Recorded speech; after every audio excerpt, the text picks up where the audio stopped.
I was left to my own devices. Many days fell away with nothing to show, and the walls kept tumbling down in the city that we love. Grey clouds roll over the hills, bringing darkness from above. But if you close your eyes, does it almost feel like nothing changed at all? And if you close your eyes, does it almost feel like you've been here before? How am I gonna be an optimist about this? How am I gonna be an optimist about this? We were caught up and lost in all of our voices, in your pose as the dust settles around us, and the walls kept tumbling down in the city that we love. Grey clouds roll over the hills, bringing darkness from above. But if you close your eyes, does it almost feel like nothing changed at all? And if you close your eyes, does it almost feel like you've been here before? How am I gonna be an optimist about this? How am I gonna be an optimist about this? Oh, where do we begin? The rubble of our sins.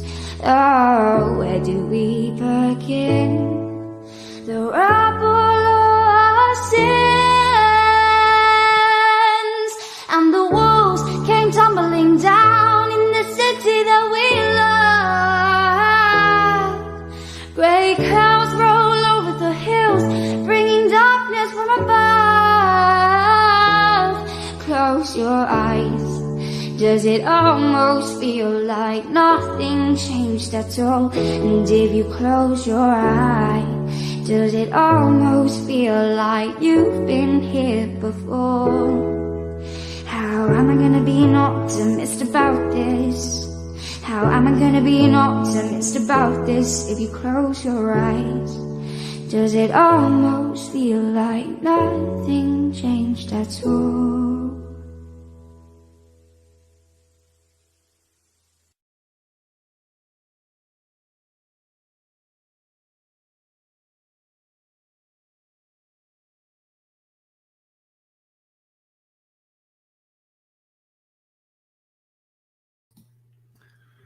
Well, good evening. Welcome here on a Wednesday evening to Restore UK Live. And tonight, another new beginning to British Unionism here in Northern Ireland. And just listening to the words of that song, if you close your eyes, would you believe that maybe we've been here before? And if you close your eyes, has anything changed? Will anything change? That's the question that remains to be seen. We're going to start us off this evening by playing a video and by looking at what it is that Jeffrey Donaldson is suggesting that he's going to do for British Unionism. Now, I remember just a few weeks ago whenever he was going up against Edwin Poots, whenever Edwin Poots actually got the leadership of the DUP. I can remember Jeffrey saying and stating quite clearly that he would make the meaningful, proactive protest against this protocol the only meaningful, proactive protest. And if needs be, what he would do is that he would pull the Stormont institutions down, I'm assuming until the British Unionists here in Northern Ireland would be returned to first-class citizens, having their Brexit referendum respected, having the democracy respected, and having the border moved from the North Channel, the Irish Sea, to others. Jeffrey had said that he would make that meaningful, proactive protest, and we've heard him say it again. But there's an inconsistency right now in what Jeffrey Donaldson is actually saying. And, it's our right. It's my right. It's the right of the people here in the background at Restore. It's our right to point out where we see inconsistencies. And we're not the only people to be saying that there is a huge, glaringly obvious inconsistency in what Jeffrey Donaldson is actually saying. So we just wonder, have we been here before? Is the needle going to return to the start of the song? And are they expecting us all to sing along like before?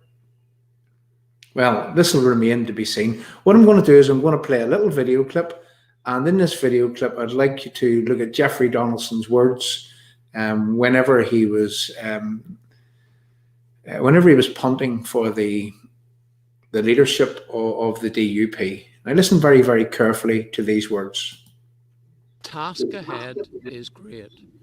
I do not underestimate the challenge, but I know that the overwhelming majority of people who live here want Northern Ireland to keep moving forward. I have the vision to lead Unionism into its second century by embracing those who believe in Northern Ireland, a place where people of all identities and none can live, work and raise their family. I have the vision to unite Northern Ireland and to heal the divisions of the past.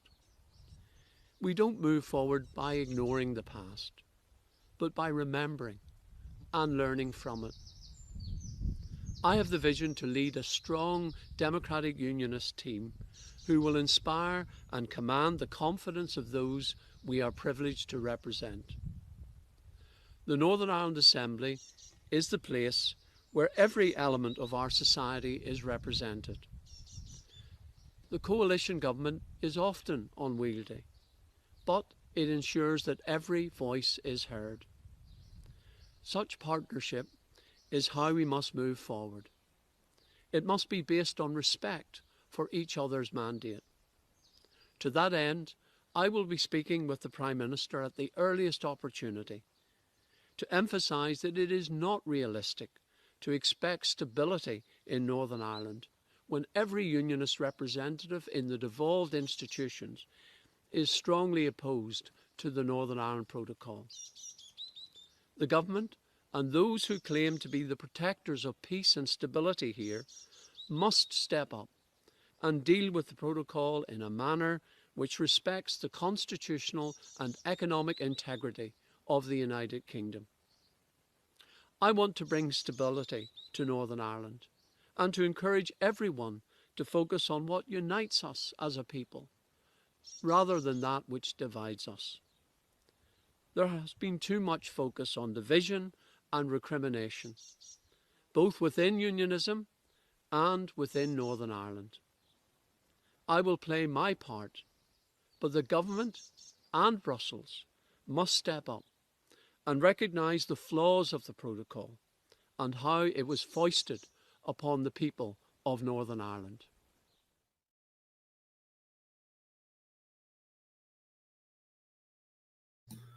Now, those were very fine words from Jeffrey. Very fine words indeed.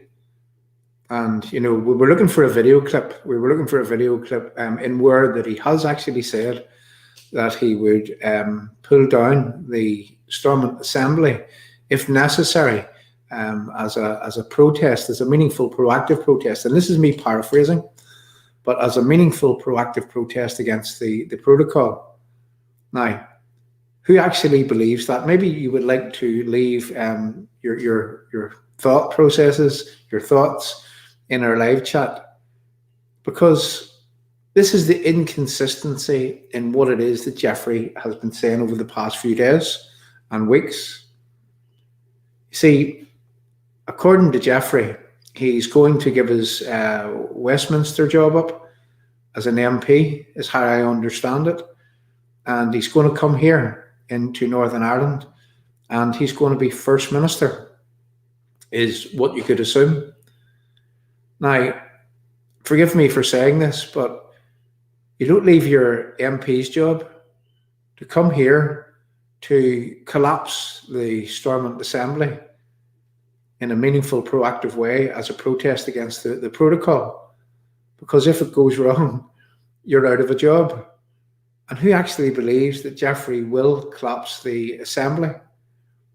You know, that is the only meaningful, proactive protest that can be made against that protocol. And stating and citing the reasons as to why that you would do it.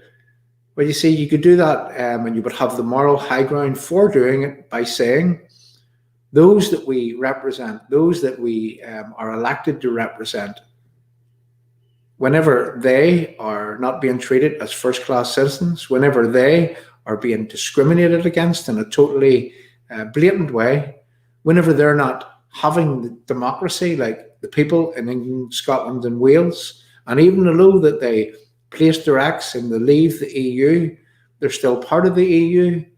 And until such times as our voters are respected and they're returned to being first-class citizens, not being discriminated against, and not being separated from the rest of the United Kingdom, and having their democracy work for them in the same way that it has worked for others right around the United Kingdom, until our people would be respected, well, the meaningful, proactive protest that could be made could be done in this way. Well, they would not be back into the Stormont institutions, and they wouldn't be working with anything that flows from the Belfast Agreement, including North-South institutions, including any participation or in any talks with the Irish government or with the EU, until such times as the electorate here in Northern Ireland, the British Unionist electorate, will be returned to being first-class citizens. And you know, as a politician, as your political leaders, they have absolutely every right to do that. You know, unless they make a stand against the corruption will continue. And then I understand that lots of people here, they think that the DUP are actually part of this corruption. And I mean, I wouldn't take away those thoughts from you, because you're absolutely entitled to think that as a result of the things that we have been and seen and, you know, done in the past continuously. All of my life, I have seen politicians, you know, after that they do a dodgy deal, what they do is they layer the spin, the swindle and the fudge, and then the needle returns to the start of the song, and they expect the electorate all to sing along like before. Not this time. Not this time. I think people are getting too wise to how that these people are, who these people are. And, you know, they spend more time trying to swindle the electorate that elects them in the office than they do actually standing up for the things that should be stood up for. Now, whilst we're on the subject of Jeffrey Donaldson, I would just like to show you a little picture of I've had this picture for quite some time. I haven't used it, but whenever I seen this picture, you know, I laughed. And the reason why I laughed was because, you know, Jeffrey has good training. He's plenty of experience at the spin, the swindle and the fudge. And let me just show you where that he gained some of that training. Now, this is laughable. This is just for laughs. But zoom into this and understand that Jeffrey Donaldson, from a young age, he's had plenty of experience at doing a particular thing. So let's just show you that picture. What you'll see in front of you is it's a play. It was in a Kilkeel school, and you'll see the cast there. And if you go down the left-hand side from the top, and you come to the part where it says the Artful Dodger, and then you go right across. And who was playing the Artful Dodger?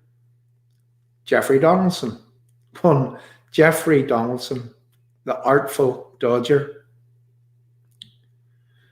You know, whenever I seen that, I had to laugh. I really had to laugh because,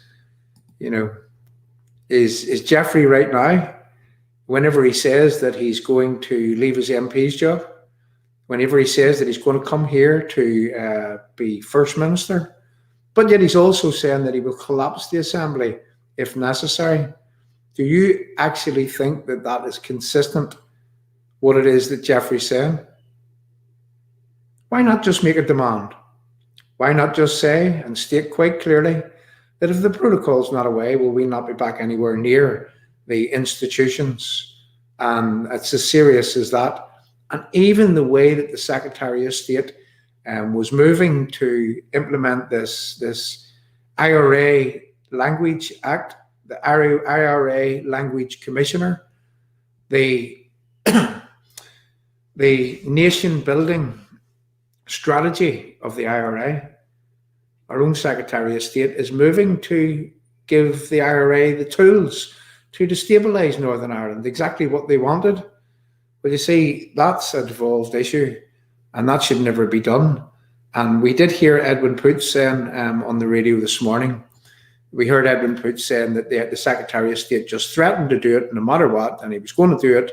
And Edwin Poots had no option, he said, other than to nominate a First Minister, and which he did. And we've seen the shenanigans that has went on ever since, But what are our politicians? Who are our political leaders? Will they not get up off their knees and make a fight back? Will they not? Why didn't Edwin say, hold on a minute here? It'll not be done. It'll not be done because we'll collapse the Northern Ireland Assembly. That's what we'll do.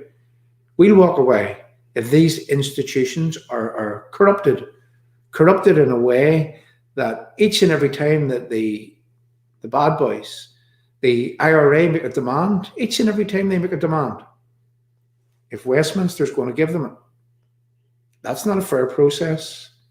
That's not something that you should be working within.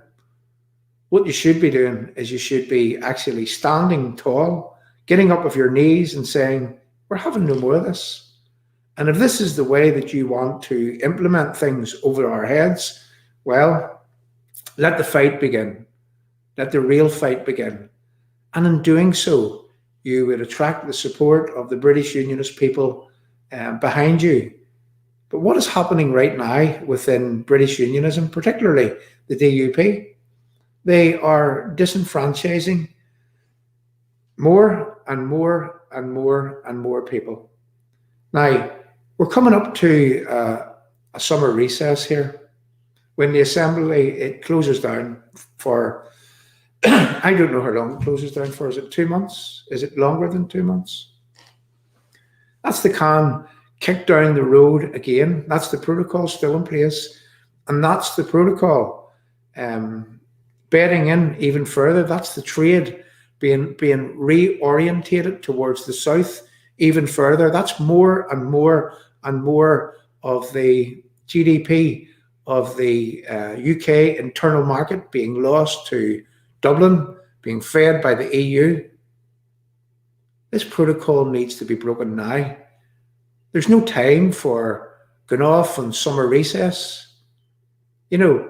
Why are they even going? Why are they going anywhere? Why are they not staying where they are? Why are they not saying, no, let's get this sorted. Let's do this. Let's remove this illegal border in the North Channel. But they're not. What will they do? Well, they go off and they'll have a few months of an easy time where they get their heads showered. And then when we come back in September, the protocol will have bedded in even further. Now, Edwin Poots on the Nolan show this morning in an interview, he said that there's going to be gains in terms of the protocol. Wins and gains. Nothing could be painted as a win or a gain, even if that protocol was removed, because it's not a win to have something which is illegal removed because it shouldn't have been there in the first place. That's not a win, or that is not a gain. Just think about those words. There's going to be wins or gains on the protocol. There's no gain to have that protocol scrapped. There's no win to have it scrapped either. It shouldn't be there. The principle of consent, as written and in the Belfast Agreement, you see, the protocol is actually constitutional change. And I know that it's being argued in a court right now with reference how that it is constitutional change. But a child can see that it's constitutional change. And the reason why it's constitutional change is the fact that we have a foreign power in the EU telling us here in Northern Ireland, part of the United Kingdom, telling us what it is that we have to do, dictating the terms in terms of you can't have goods coming into Northern Ireland. And that is constitutional change, no matter what way anyone looks at it. So it's not a win or a gain to have that removed. It is what should be done. Is this the way these people are going to try to sell things, as wins and as gains or as DUP deliveries? We've heard it all before. And that little song that I played at the start, you know, if you close your eyes, could you almost believe that you have been here before? Have we been here before? Have we seen this spin, swindle, and fudge before? I believe that we have. Let's play another little video, and then we'll move on with what it is that we're here to do. The Democratic Unionists have managed to... The task ahead is great. Sorry about this. My fault here. I had two videos. I forgot to take one off the screen. So here we go again, in better fashion this time. But the Democratic Unionists have managed to choose a new leader, Sir Geoffrey Donaldson. He's their third in 2 chaotic months. And his predecessor, who only lasted 21 days in the job, did have news that could cheer his successor. The DUP say cabinet ministers have assured them there will be a significant government move on the Northern Ireland Protocol very soon. Sounds like you've had an assurance from the UK government that they will act unilaterally. As the EU would see it, they're going to pull the cord on this. If that's what happens, that's what happens. But that's what you think. They've indicated you'll have something to, as it were, wave to your supporters at the end of the day. I believe that the protocol as it exists is unimplementable. I believe that right up to the level of Prime Minister, that the British government are pretty appalled with how the outworkings of the protocol And they could act has soon. appeared. I believe that they will act in the near future, yes. I don't believe that it's going to be a long period of time. Unites many unionist forces, but the Democratic Unionist Party still managed to rupture itself mid-campaign. The DUP looks as though it's in civil war right now, doesn't it? Well, it'll just have to come out of civil war if that's the case. What's the civil war about? I'm not sure. Very often when there's a wee bit of a row within a family, and people never really remember how it started. The party in Northern Ireland, the DUP, appears to eat itself alive. Gary Gibbon, Channel 4 News, Belfast. So there we go. Yeah, again, if you would have heard this morning, Edwin Poots saying, and I've heard him saying over the past few days, that there's going to be significant gains or wins on the protocol. Gains or wins. That's a very, very poor choice of words, because there's nothing gainful by having what shouldn't be there removed, and there's nothing of a win to have what shouldn't be there removed. It's our absolute right. It's a right as British citizens not to be governed by a foreign power, having no chance, no say in the making of the rules which govern us. And, you know, there is, you know, in human rights law, you know, people have a right to democracy, and we have been denied our democracy. So there's no wins or gains to have exactly what it is that you should have. And those words are a very, very poor choice of words, which makes me suspicious, which makes me really suspicious in terms of the whole setup that we see before our very eyes. It'll be interesting to see how Jeffrey Donaldson proceeds and how that he actually moves forward in the coming days and weeks, because the protocol needs fixed, it needs removed right now. And if they're prepared to leave it to September, if they're prepared to wait till the assembly is shutting, but what did Edwin Poots say? Think about this. He says that there's going to be wins or gains around the start of July. Meantime, Stormont is away. Meantime, no one can shout at their politicians or hold them to account, because they're not out and about the way that they should be. It just looks to me as if that we're being set up for a spin, a swindle, and a fudge. So we really need to watch these people with a hawk-like eye. Are we going to be at the stage very, very shortly where we will be outside their offices protesting everywhere that they go, everything that they do? Are we going to have to tail them, protest against them, highlight the fact that we're not happy with what it is that they're doing, highlight the fact that we want a meaningful, proactive protest made against this protocol in the only way they would have any chance of success? They're not talking tough enough. They're still on their knees, and they're operating in a way that would see themselves enhanced, whilst British Unionism here in Northern Ireland, whilst we are the kicking and whipping boy of absolutely everyone. So there you go, people. I just thought that I would share those thoughts with you. I thought that I would play those couple of videos.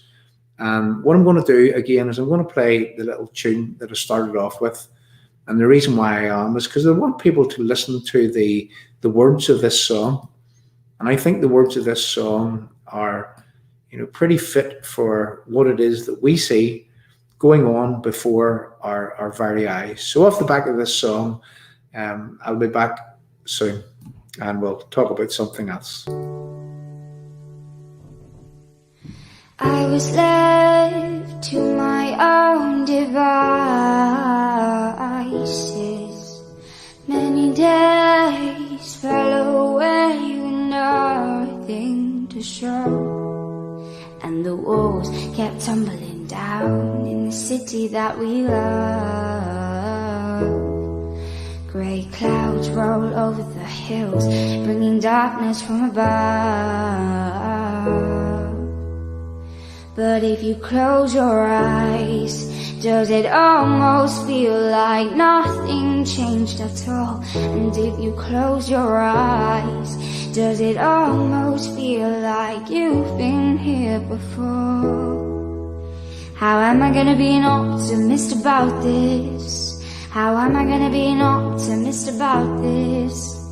We were caught up and lost in all of our voices, in your pose as the dust settles around us, and the walls kept tumbling down in the city that we love.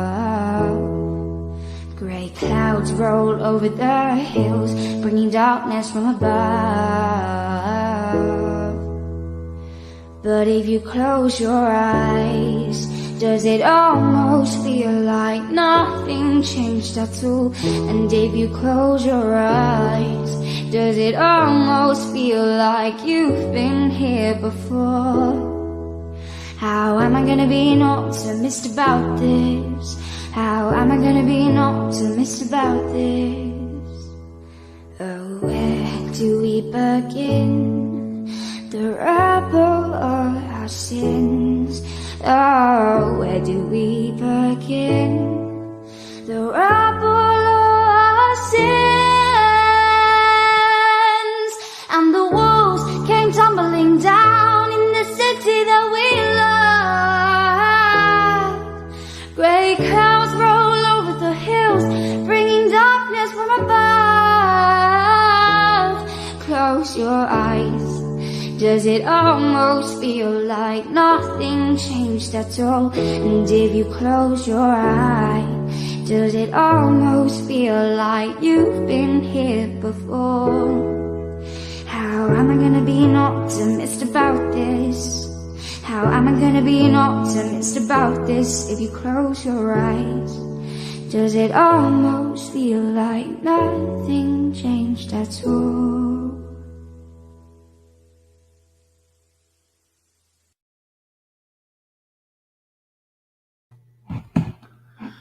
How am I going to be an optimist about this? It's very, very hard to be optimistic about what it is that we see unfolding right before our very eyes. We're being set up for more of the same. And let's remember, and I just seen on the live chat there when I was looking through as that song was playing, from J.J. Johns. I'm going to pop this up and I'm going to read from it because this is a special day. This is a day that we should be celebrating, that we should be marking in our calendar. That day that we got independence from the dictatorial Ponzi scheme that is the EU. You know, the 23rd of June. It's now 2021. And on the 23rd of June in 2016, 17.4 plus million people, they placed their axe in a Brexit referendum box, and what they declared was that they wanted to leave the EU.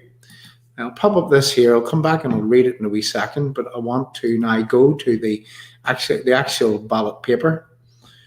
Here it is here. Sorry, I have to remove the chat for a moment. Bear with me for a second.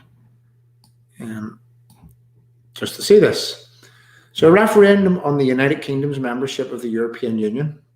Vote only once by putting a cross and X in the box next to your choice.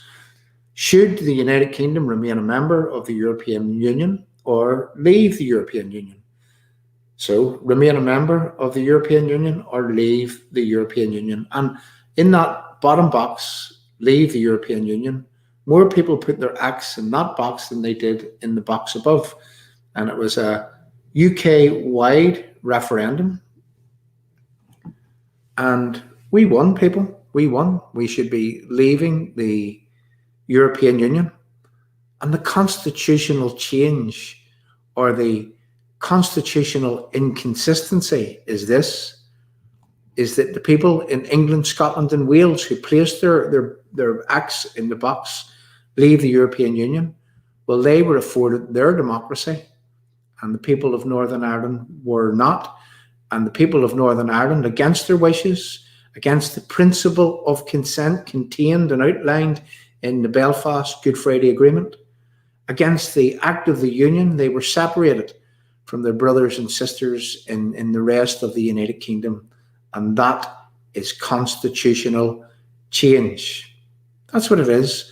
There's no ifs or buts about it. Now let's talk for a moment. We're going to take that down for a second. And we're going to talk for a moment about, we're going to pop this up by J.J. Johns, which I put up in the first place, and I want to read from it. And we'll talk some more about Brexit. Absolutely, John. Obviously, the obvious constitutional change also on this 5th anniversary of the result of the Brexit, which was for the whole of the UK to leave the corrupt EU. We have been denied democracy by not getting what the other 3 parts of the UK have got, i.e. total freedom from Brussels. Absolutely. And then they try to sell it in this way, JJ. They say that we have the best of both worlds. You see, in Northern Ireland, for a long, long time, people have been fighting over the ownership of this land. This is Northern Ireland. There was partition. We'll give them that. But that was only because that the Free State, the Irish Republic, they wanted to leave what was the wider framework of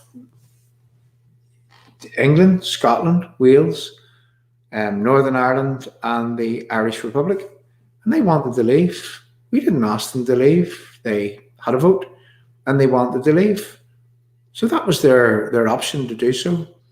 And the Act of the Union, which permitted unfettered access for goods right around the British Isles per se, which the Republic of Ireland were part of, that Act of the Union had stayed in place for the people of Northern Ireland to continue to get that unfettered access and with no bounties or no tariffs. And they've turned all that on its head too.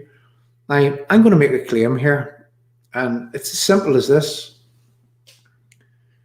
We wanted away from the EU because that they were dictating too much to us. I mean, we weren't entering into a setup whereby that they could consume us completely and take away our power and our authority and place it with Brussels. I mean, that's not what the project of the EU was all about. It was all about better cooperation. That's what it was about. It wasn't about them consuming us and literally taking away our sovereignty, taking away our nationality, and leading attacks in this place in the way that they've been doing over the years. And when you listen to some of those people that wanted to stay, that still wants to stay in the EU, when you listen to some of these people that are happy to remain as part of Brussels, but yet they are being dictated to, and they have no chance of stopping the laws that wouldn't suit us coming down our line. But yet these people that call themselves Democrats, they're happy to be a vassal, a rule taker, and in a way that you can change absolutely nothing. I remember writing I think it was 3 months before the Brexit referendum. And it was a piece that I wrote, and it was written in March of 2016.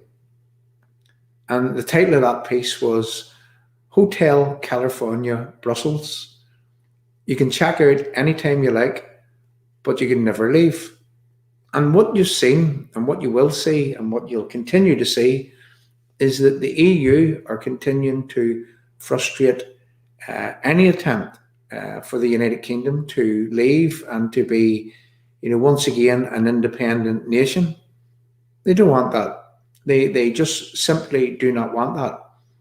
And then when we hear some of these Remainers, whenever they're saying, well, the way to solve the problems with the protocol is for everyone to be aligned with the EU single market. But what was the point of Brexit if we still have the EU dictating what it is that we can do in our own land, how that it is that we can sell? They're imposing all sorts of restrictions on anything that you do. That is the EU for you. And the EU are still fighting hard to try to suck people like Boris Johnson.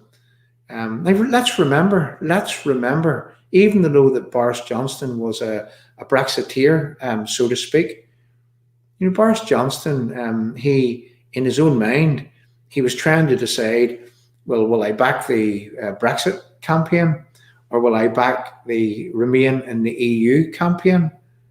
What type of non-principled charlatan is that? I mean, I knew straight away what I was going to be backing. I knew straight away that I didn't want to be part of the EU, the dictatorial Ponzi scheme. Now, was I saying that I wasn't going to be part of the European, or it wasn't going to be part of Europe?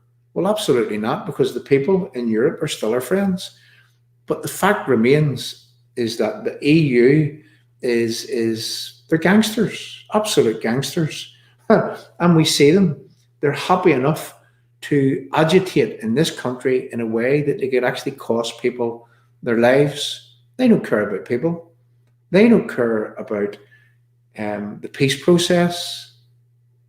That's how they are.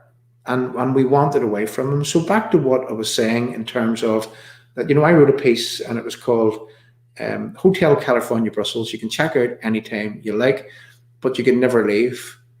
And, and it was a play on words from that song, Hotel California, and you'll hear those words in that song. And why was I able to write that some 3 months before the Brexit referendum? Well, you see, that was because that we seen how they treated Ireland, that whenever they didn't get the vote, that they wanted, well, they sent Ireland back to the polls again. And that's not democratic. That is corrupt. That is corruption at its finest. And that basically is the EU game, set and match. And, do you know the term Ponzi scheme? I call the EU a dictatorial Ponzi scheme, a place where you put your money in and some of your money's sent back in a way that the EU says, well, we funded that. But they didn't fund that. They funded that with the money that your taxes actually paid for.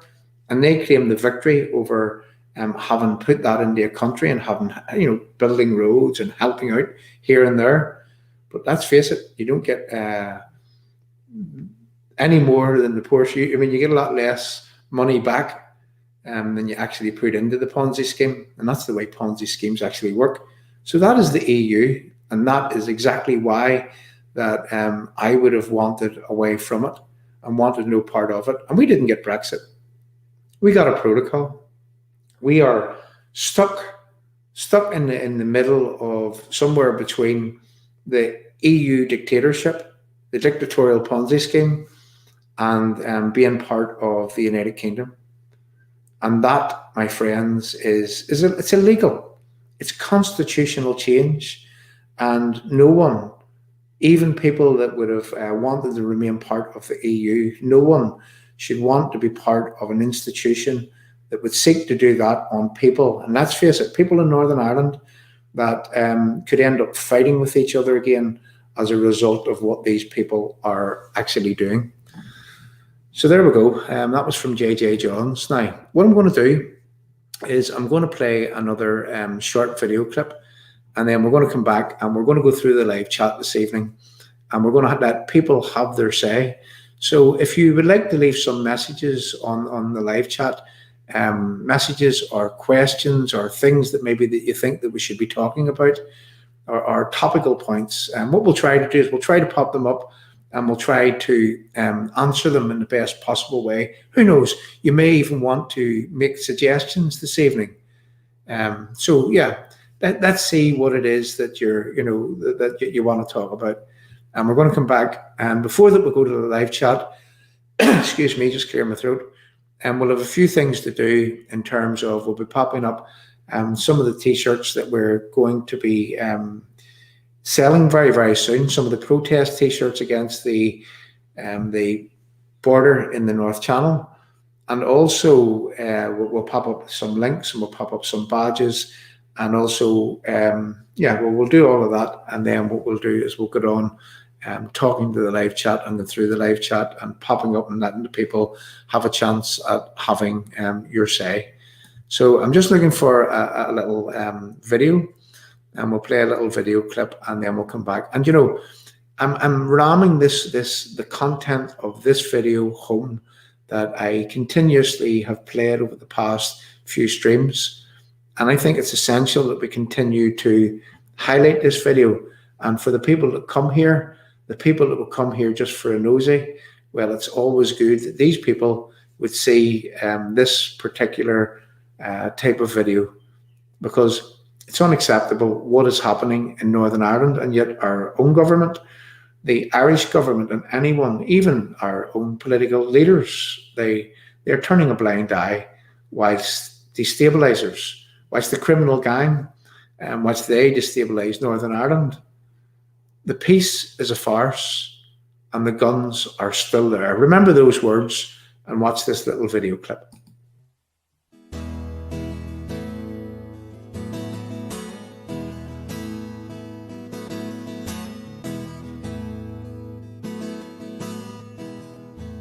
They say the skies of Lebanon are burning, those mighty cedars bleed in the heat. They're showing pictures on the television, women, children dying in the street. And we're still at it in our own place, still trying to reach the future through the past. Still still trying to carve tomorrow from a tombstone. But hey, don't listen to me, 'cause this wasn't meant to be no sad song. I've heard too much of them before. Right now I only wanna be here with you until the morning dew comes falling. Yeah. I wanna take you to the island, trace your footprints in the sand, and in the evening when the sun goes down, we'll make love to the sound of the ocean.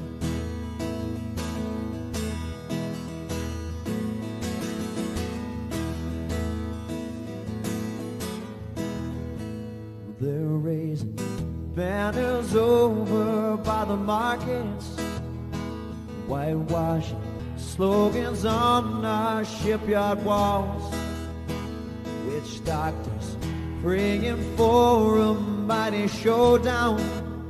There's no way our holy flag is gonna fall.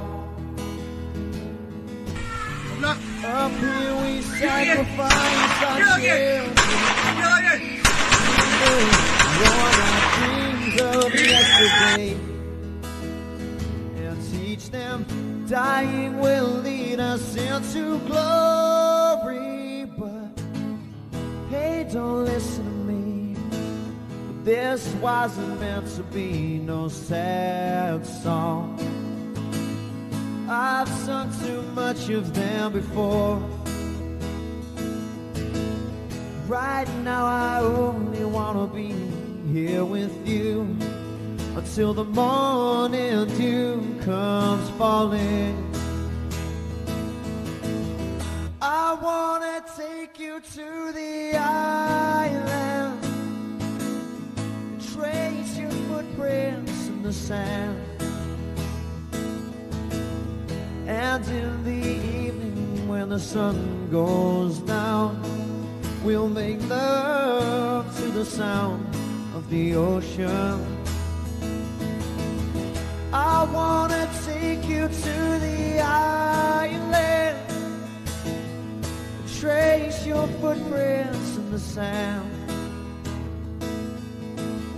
and in the evening when the sun goes down, we'll make love to the sound of the ocean.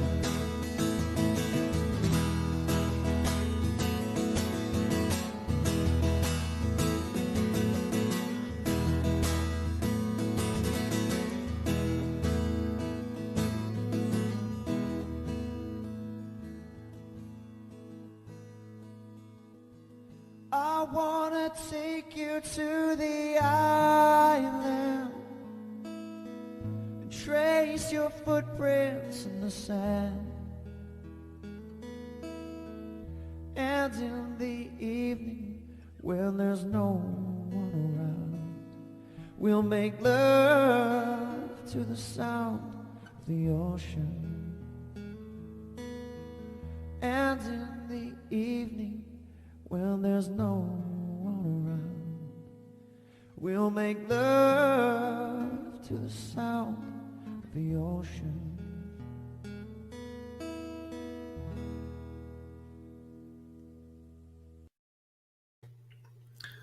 There you go. For those of you that is new to the screen, the numbers are quite good this evening. I mean, give us a like, give us a share, give us a love. Don't see any loves on the little tick box there this evening. So don't forget to give us a like, a love, a share, and tag some friends. Basically, we have another sort of half hour here to go, and there's some interesting things to actually talk about. So share this stream far and wide. I like to see that there's some loves coming up as we actually speak. Thank you very much. Oh, there we go. Lindy Cole Alexander, Jackie Boyle, and Gail Christensen. Christian, there you go. I nearly got that right. Nearly give you an extra title there, Gail. So thank you very much for doing that. And as I say, any new people on the screen, please also do that. Now, I'm going to pop up something here from the live chat before we move on and we promote what it is that we're doing. I want to pop this up from Isabel Montgomery. So Mary Lou said she was delighted to be back in Ireland's second city on the news tonight. Okay, well, I can't say those last couple of words, but yeah, you're probably right. And I think the people of Cork would have something to say about that, Ireland's second city. You know, I think the people of Cork would, you know, they'll not be liking Mary Lou for saying that, taking away Ireland's second city and trying to give it to Belfast. Dear. Anyway, but all she's trying to do is she's just trying to wind people up. That is all she's trying to do. I mean, all they're doing is trying to destabilize in the way that they destabilize. You know, they're trying to play with people's lives like they normally do. They don't care about people's lives. They don't care if people loses their lives. They don't care. I mean, they promote child killers. That's what they do. I mean, I seen Mary Lou, and we'll play a wee video of her in a wee second, where she says that she wouldn't let Francis Hughes be criminalised. Francis Hughes was and I'll use this, a scumbag, an absolute, you know, a child murderer and a scumbag. And she says she won't let him be criminalised. What for? For killing children? I wonder would you say the same about some of them, you know, those people, you know, Ian Huntley or something, you know? Because it's the same thing.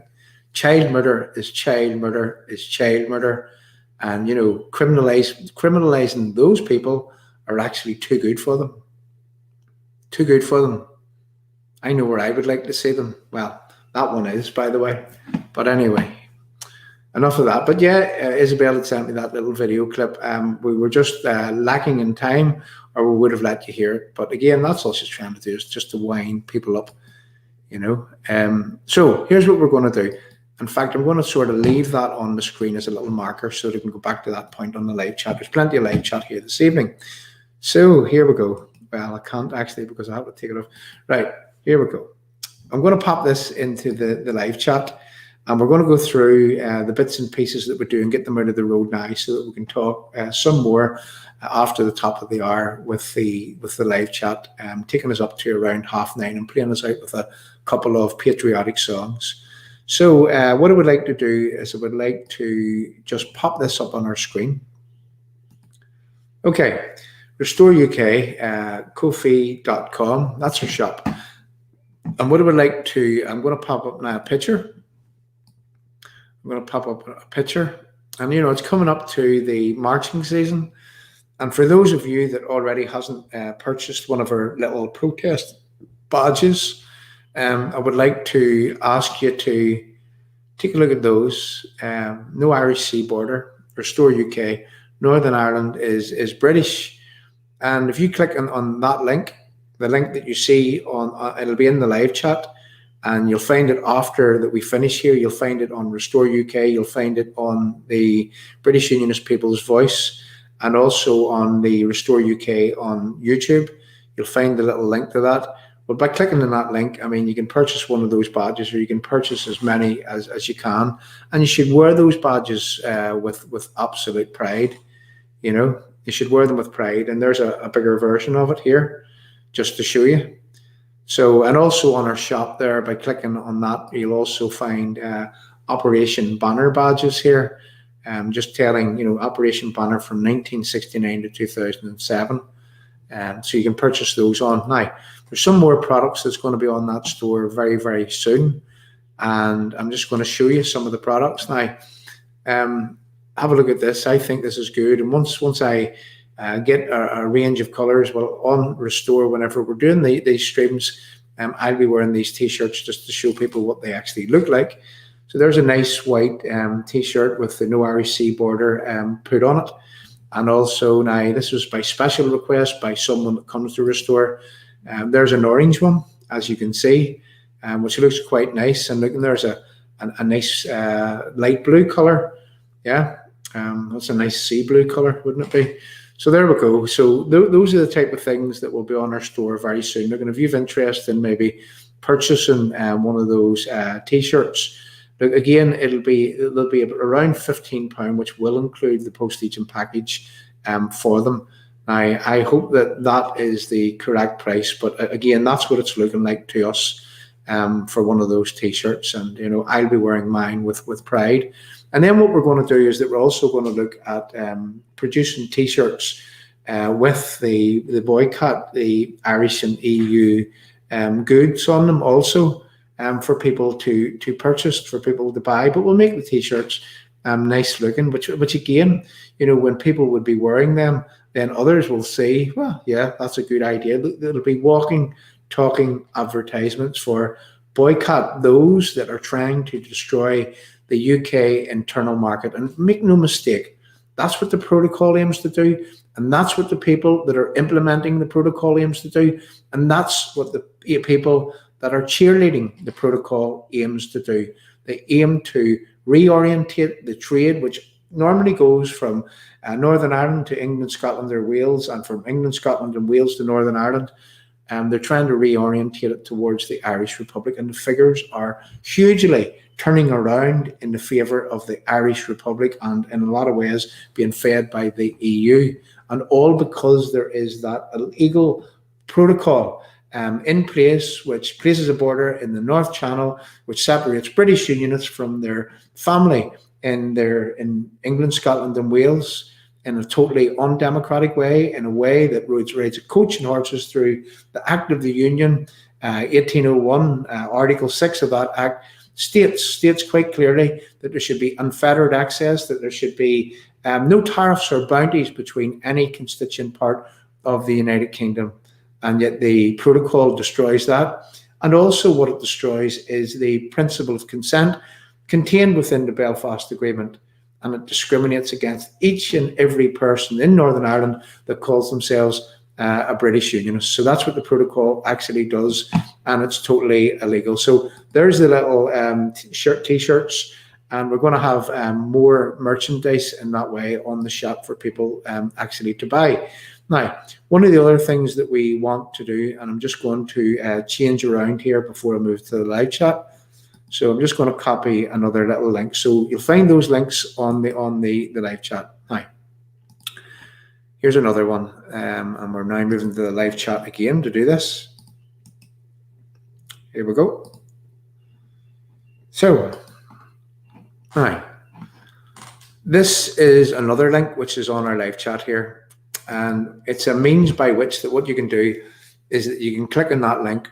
And you could donate £1, you could donate £2, you could donate a £5, you could donate a tenner, and if you've got money, you could donate more money. And why? Let me just tell you what it's all about. Let me tell you why that we want money into this channel. We have got behind a campaign to boycott the EU and the Irish goods as a result of them trying to destroy the UK internal market. Now, what we want to do is that we source some banners, and we want to use whatever money that we have here at Restore to buy banners to pass out to people in different areas in Northern Ireland, and they've already agreed that they would take them and they would display them and they would use them in protests, but as a means of advertising to people that we need to boycott Irish and EU goods. So we can't do this alone. We don't have bags of money. We put in whatever money that we can, and we keep things going. I mean, there's a lot of things here at Restore to be paid for. And, we keep it going in the best way we can, using our own money, using the donations, using the money from the badges.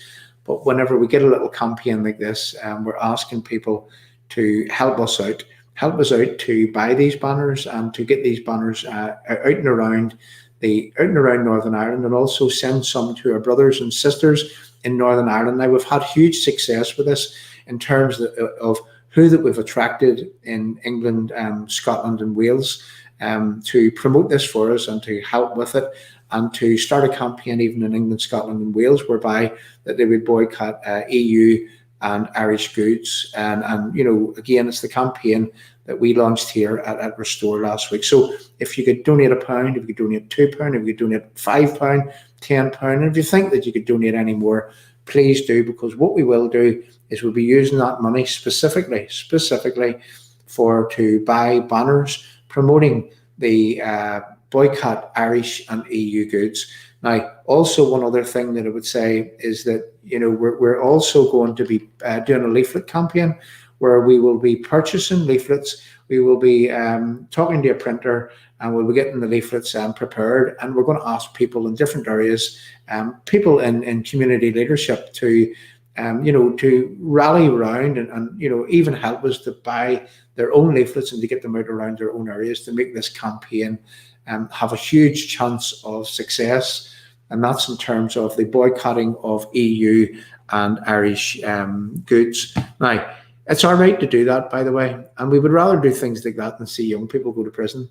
We would rather do things like that and make people, you know, have meaningful, proactive protests against this protocol, and in a way that no one has to lift a stone or go to prison or get a criminal record or whatever. You know, we want to do things in a way that is work smart, not hard, and in a way that we protect our own community and we don't destroy it. So again, that's what it's all about. And if you can help us, click on that link, please, and put a few pounds in. Now, also what I will do here is I'm just going to pop this up from Anne Wilson Dixon. John, sold some of your badges. I hope you sell some more at my lodge money. Thank you very much. And it's people like yourself, Anne, that you know, it makes me proud to call myself a British Unionist living in Northern Ireland. You know, loyal to the core. People like Anne here, people like her husband, Billy Dixon, and not, you know, not stopping there, but lots and lots of people that come to this stream that would fight tirelessly, meaningfully, and proactively, and then in a way that does no harm, but in a way that they you know, they never stop. They never stop. They will always keep Northern Ireland front and centre and first. And when it comes to British Unionism here in Northern Ireland, well, I take my hat off to you and also to your husband, William Dixon, Billy Dixon. Good people. So what we're going to do now is that we're going to play just a little short video, again telling you of this, that it's the boycott of EU and Irish goods, and then we're going to go to the live chat. So bear with me for 2 seconds to find this video. And then what we will do is that we'll come back off the back of this and we'll go to the live chat. So just going to pop that down, and then I'm going to go and click on and play this little video. So I'll be back on the back of this. My name's John Yates from Restore UK.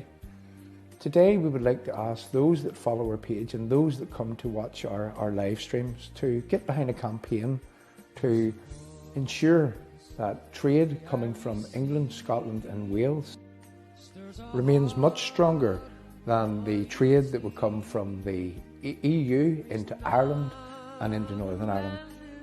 Boycott Irish and EU goods. There are many shops, the length and breadth of Northern Ireland, which supply goods coming from the Irish Republic. We can't let our trade be reorientated from our biggest market.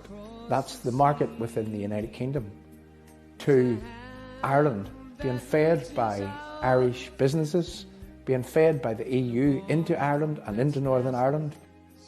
You may not think this is a big thing, but each and every time that you purchase Irish goods or goods coming from the EU, you're helping facilitate the demise of the United Kingdom.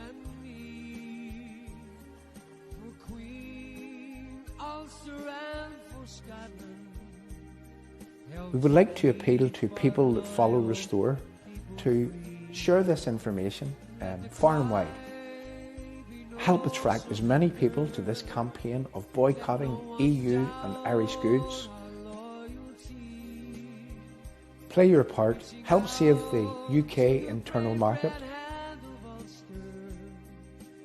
More information to follow in the coming days and weeks.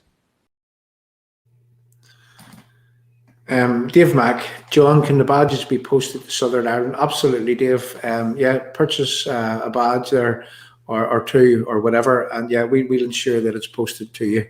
And thanks very much. Thank you. And thanks for coming along on a regular basis. So, here, right, I'm just going to go looking through the live chat here so that we can get some of these comments. Here we go. Right. Okay. So here's one from Kaz Clark on YouTube.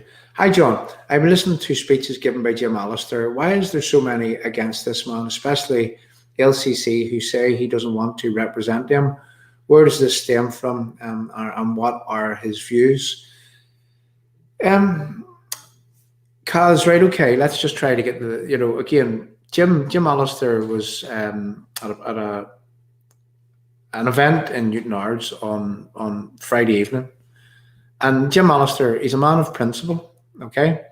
And, he does say that he doesn't talk to people, terrorists, namely Sinn Féin, the IRA people that are still in Sinn Féin, the Jerry Kellys of this world.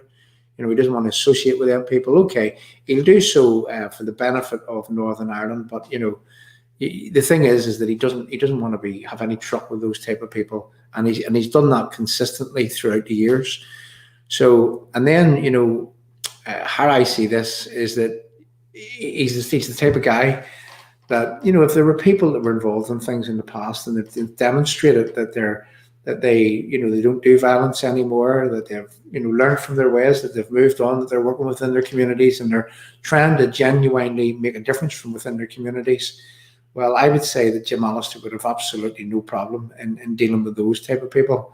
But we all know that there are those, that masquerade as loyalists, let's just say, and they get themselves a bad name, is the truth of the matter, and they should never, they're not loyalists. If they're selling drugs, they're not loyalists, or if they're, racketeering or whatever it is that they're doing, well, they're simply not loyalists. That's just how it is. And you could see that that's what Jim Allister means. That is who Jim Allister means, that he would have no truck with, and he doesn't want to be associated with, and he doesn't want to be anywhere near. But whilst I say that, I've often heard Jim Allister saying that, for the benefit of the union, and whilst that he can see, and whilst that he understands that the DUP are not making the meaningful proactive protest, well, and even in December of 2019, the TUV completely stood aside in the general election to allow DUP people to get elected, to allow some agreed candidates like Tom Elliott to give him a chance to try to get elected. In fact, Jim Allister was up and he was canvassing with Tom Elliott and canvassing in other areas also to try to get unionist candidates elected. So there you go. Jim Allister is the type of guy that he understands what is needed in this country, and I would say that he's the type of guy that if people could clearly demonstrate that they've put the past behind them, that they work for their community, they work for the benefit of their community, they may, because they had a past, it doesn't mean to say that they can't have a future. And I would say that probably best describes how that it is that Jim Allister is.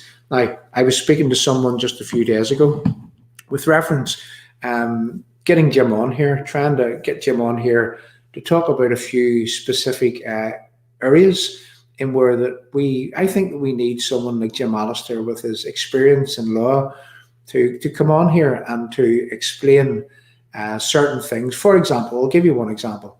There is language commissioners, right? There's a so-called Irish language commissioner. There's an Ulster Scots commissioner, and there's an Ulster British commissioner. And it is said, and I haven't read into the detail of it, but it is said that the Irish commissioner has more power than the other two put together, and they have powers of really being able to.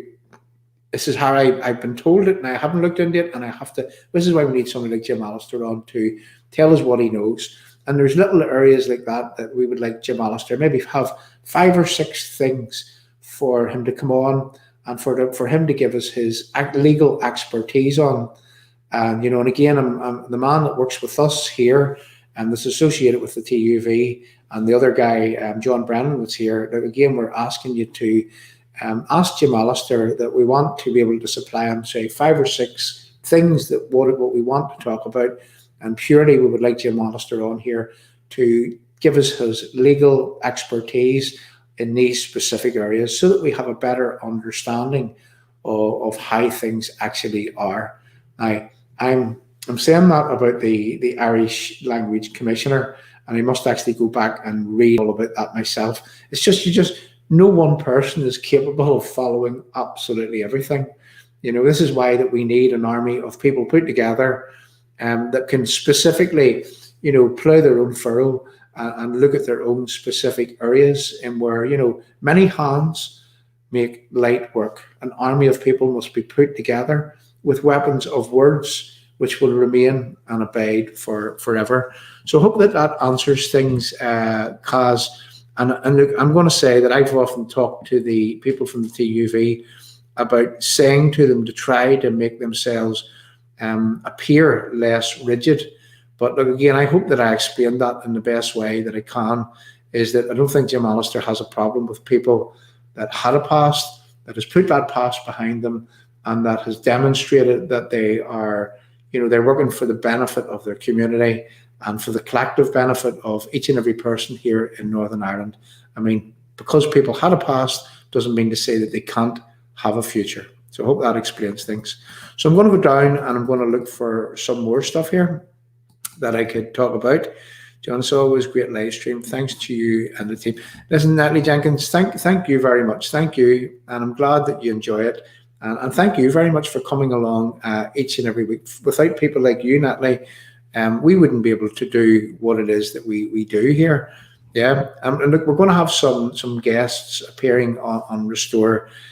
Starting from, we might do a stream on Friday night. I was talking to a man today, and we may do one on Friday night. Can anyone pop up in the live chat if the Ulster Bands Forum is still running? Because if it's not, we'd probably do a live stream on Friday night, and it's all about the boycotting of the Irish and the EU goods. So yeah, so we would like to do that. Good evening. Now I'm just going down through the live chat again, looking for something in which I could put up.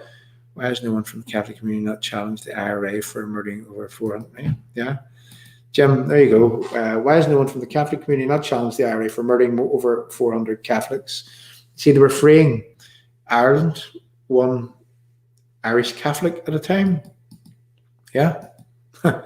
That's the same IRA that you're talking about.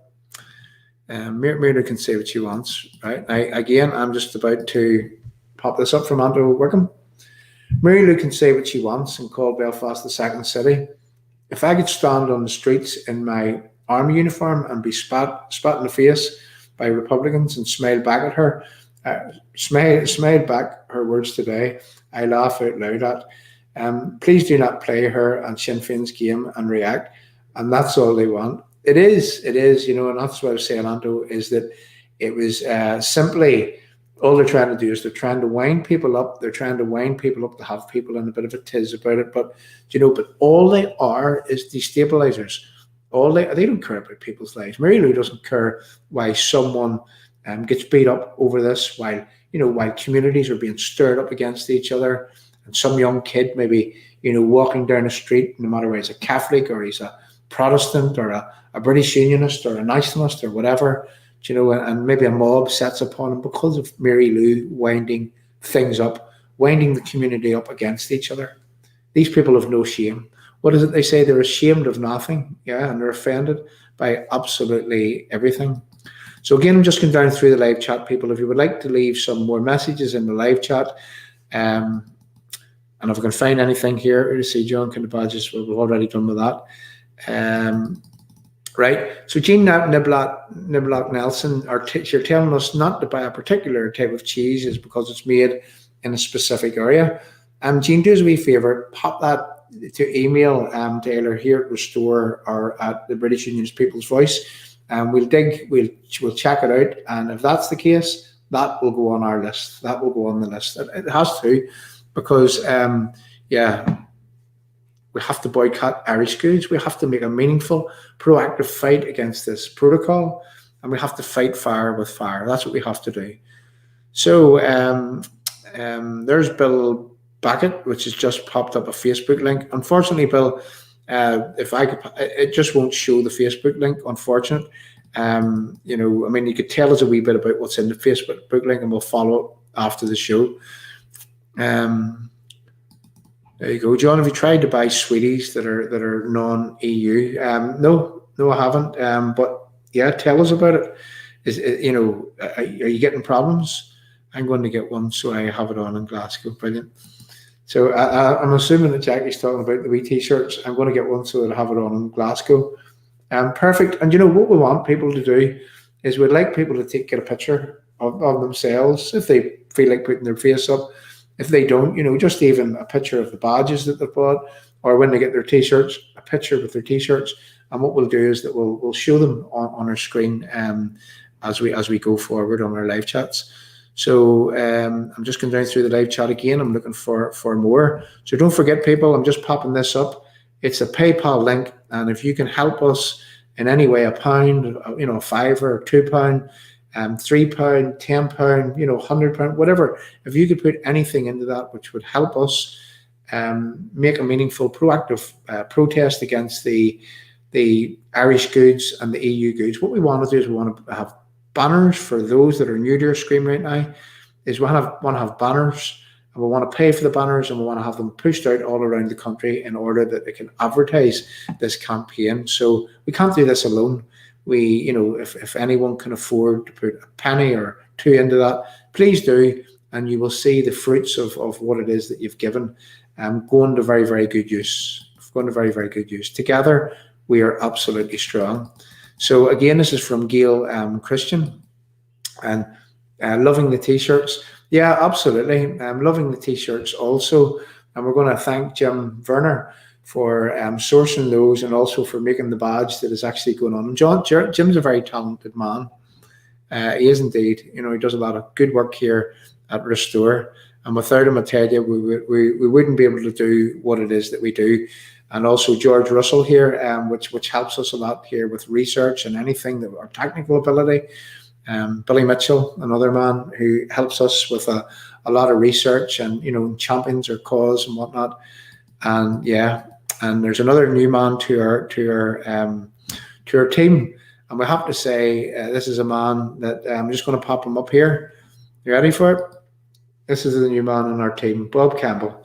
We should all buy Belfast Bops. There you go. That's a good thing, Bob. That's a good thing. And Bob works tirelessly, again, highlighting things, showing us things. And that's what it's all about. It's all about teamwork. It's all about people teaming together in a way in which helps derail the successes of our enemies, because they team together in order to derail our successes. Isn't it time that we give them a taste of their own medicine? So meet the new member of the team, Bob Campbell. And all the people that comes here and helps us. And something, we're going to, I know there's some ladies which does a lot of work in the background, So this is one of our team, without a shadow of a doubt. This is one of our team here, Ann Wilson Dixon. There you go, out selling badges to help make money, to allow us to put into things, which is really, really great. And and that's only a few of the people that work tirelessly in order to make this a success. And to all you people, I absolutely take my hat off, and that's to the people that come here on a daily basis. Every time that we broadcast, there are people that stay with us, that stick with us, that donate to us, and that's what it's all about. It's all about teamwork. And together, we are strong. That was a DUP strapline, but there you go. I don't think they actually stuck by it. So I'm going on down through the live chat again. I'm looking for some of the other live chat that we can see, trying to give people a chance at having their views aired on the screen. There's another one here. The only main one made in Northern Ireland. Okay. Oh, there you go. So Dramona Butter, only main one made in Northern Ireland. That's a good tip. You see, this is what we want. We want this sent to us in private message. We want these things sent to us in a private message so that we can actually compile a list and do the research and make sure that we're not getting things wrong before that we say the wrong thing or do the wrong thing, because we don't want to be causing any problems for people that that shouldn't have problems caused for them. So thanks very much for that, Barbara. Thank you for showing that. Elaine Thompson Hamilton, yes, I'll check the Facebook post, but know what it is, I can't actually do that right now from where I am. So we'll go and we'll have a look at that. John, if you can get the right page to send you, yes, Jackie Boyle, thank you very much. Thank you. I mean, I really, really appreciate that. That's a donation that Jackie's making there, and I really, really appreciate that. Thank you. Again, sorry, I'm trying to get down here. I just skipped away forward. There's plenty of live chat this evening, and we're going to stay a little while, and we're going to go through a lot of this here. Right? We're going to go through a lot of this here because we're trying to give people their say. Wow. Right, we're back to where we were again. Now, the elephant in the room. Why is the British government demanding? Sure. The elephant in the room. Stephen Anderson, another good man.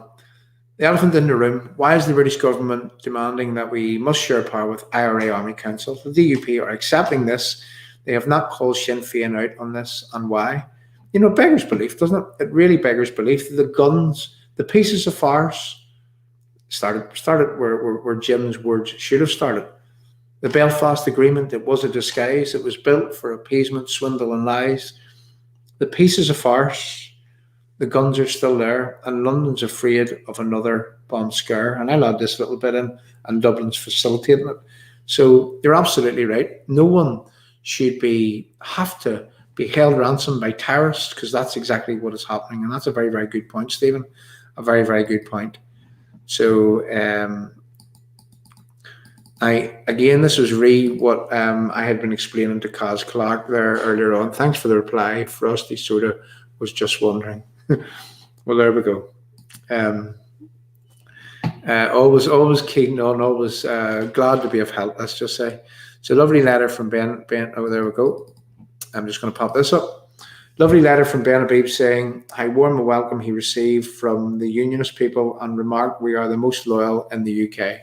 Yeah, Ben is a good man. Ben has been on this channel, talking to us. In fact, we must actually reach out and ask them to come back and to have a chat with us some evening.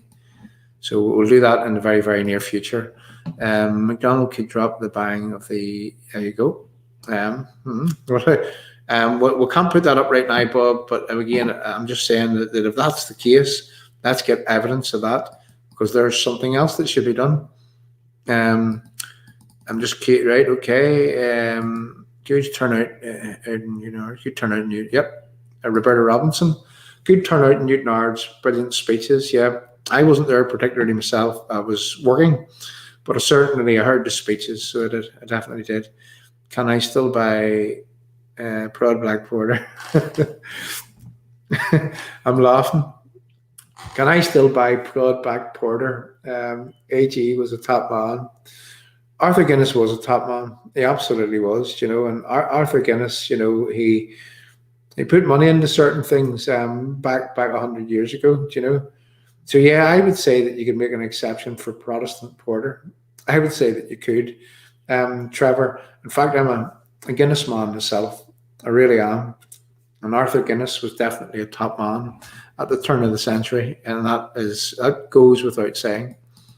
I will be attending my first TUV meeting next Friday night in Carrick. Very good. Eleanor Little, I will be attending my first TUV meeting next Friday night in Carrickfergus. Well done.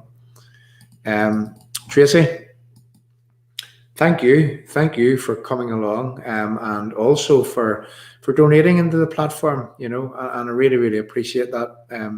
The money so far has went to very, very good use, and as you see, it'll continue to go to good use.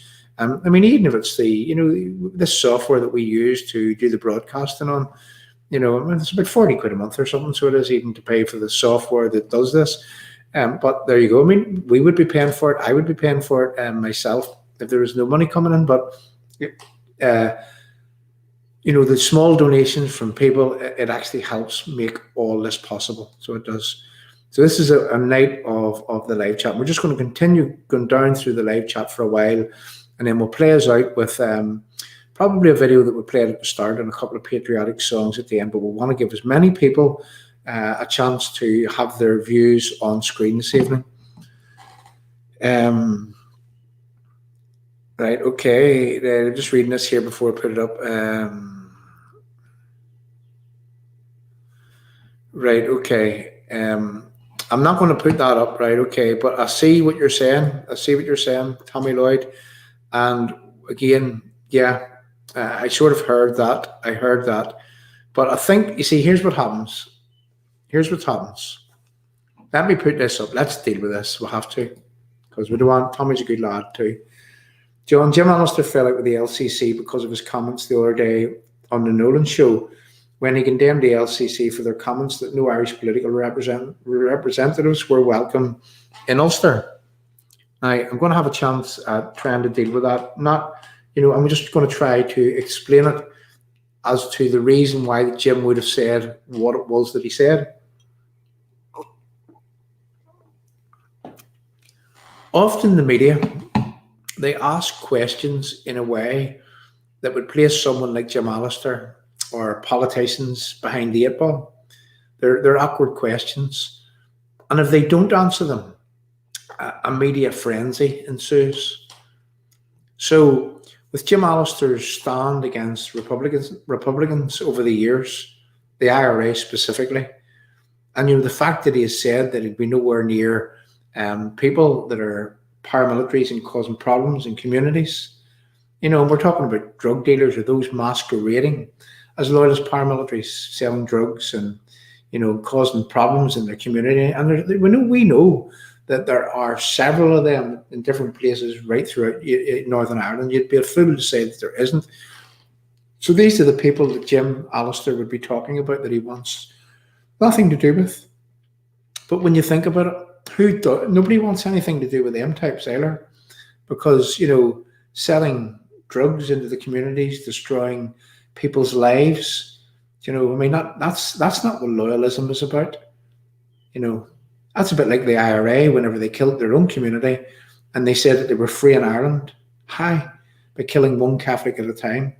These drug dealers are killing one British Unionist at a time and destroying the minds of young kids, and causing suicides and everything with their death dealing, with their peddling of these serious drugs within communities.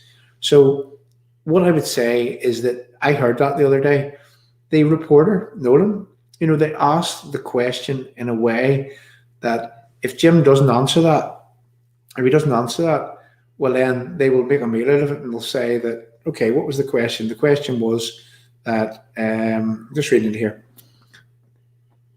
Nolan show the condemned the LC for their comments on no Irish. Right, okay, so the LCC, they put out a statement saying that no Irish Irish political representatives were welcome here in Ulster.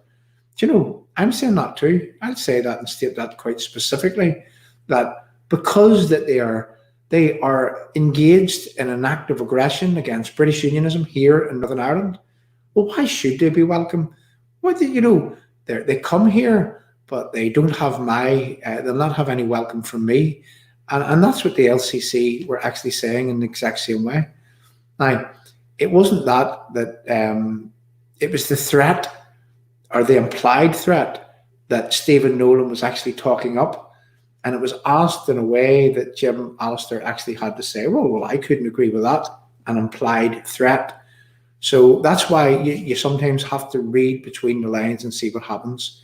A lot of these headlines about what politicians say, or what about, they've been, in a lot of cases, they've been trapped into saying what they had said, for the reasons being is that if they answer in another way, well, they're kind of damned if they do and they're damned if they don't. And that's what happens regularly within the activists in the media. They put people in those positions. So there we go. I don't think that was actually the case, I don't think that he was attacking the LCC. He was just saying, well, I can't really say that an implied threat was right to do. But you hear me right now saying exactly the same thing. But it was just the way that it was twisted by Nolan to make it look as if it was an implied threat and Jim couldn't answer in any other way. So there we go. Hope that helps, Tommy Lloyd. How did the legal minds foster Dodds Robinson? Right. Absolutely. There's one there from Natalie Jenkins again. How did the legal minds of Foster Dodds Robinson muck it up so badly? Now, I'm going to tell you how that they did is because they're not like us, where we love this country. We don't want to lose our Britishness, our birthright, our place in the United Kingdom, where a lot of these politicians, they work in a way that everything that they do has this thing called pragmatism attached, and they do things in a way that they think that they're trying to make Northern Ireland work. But the truth of the matter is, and I'm going to use an old quote, I think it's from Churchill, is that you can't negotiate with a lion when your head's in its mouth. And that's what it's like when you're trying to make things work with people who have no interest in making it work. All they want to do is to destroy the place. And whilst the likes of Foster and Robinson and Dodds and all of these people, there's a lot more. Pengelly, there's lots of legal minds in the DUP. And how did they get it wrong? Is because they weren't willing to use their experience as legal people to make meaningful, proactive fight back in a way that they get up off their knees, and they fought these people toe to toe. They just weren't willing. I mean, they didn't have the push and the drive as, say, for example, the Sinn Féiners did. So in that way, they went and they done their job, and they went home, and they give the odd soundbite, and Northern Ireland was incrementally changed over time, and here we find ourselves in 2021. So again, I hope that would help in explaining that, it was put to me one time this way. Now, this wasn't of anybody in huge power within British Unionism.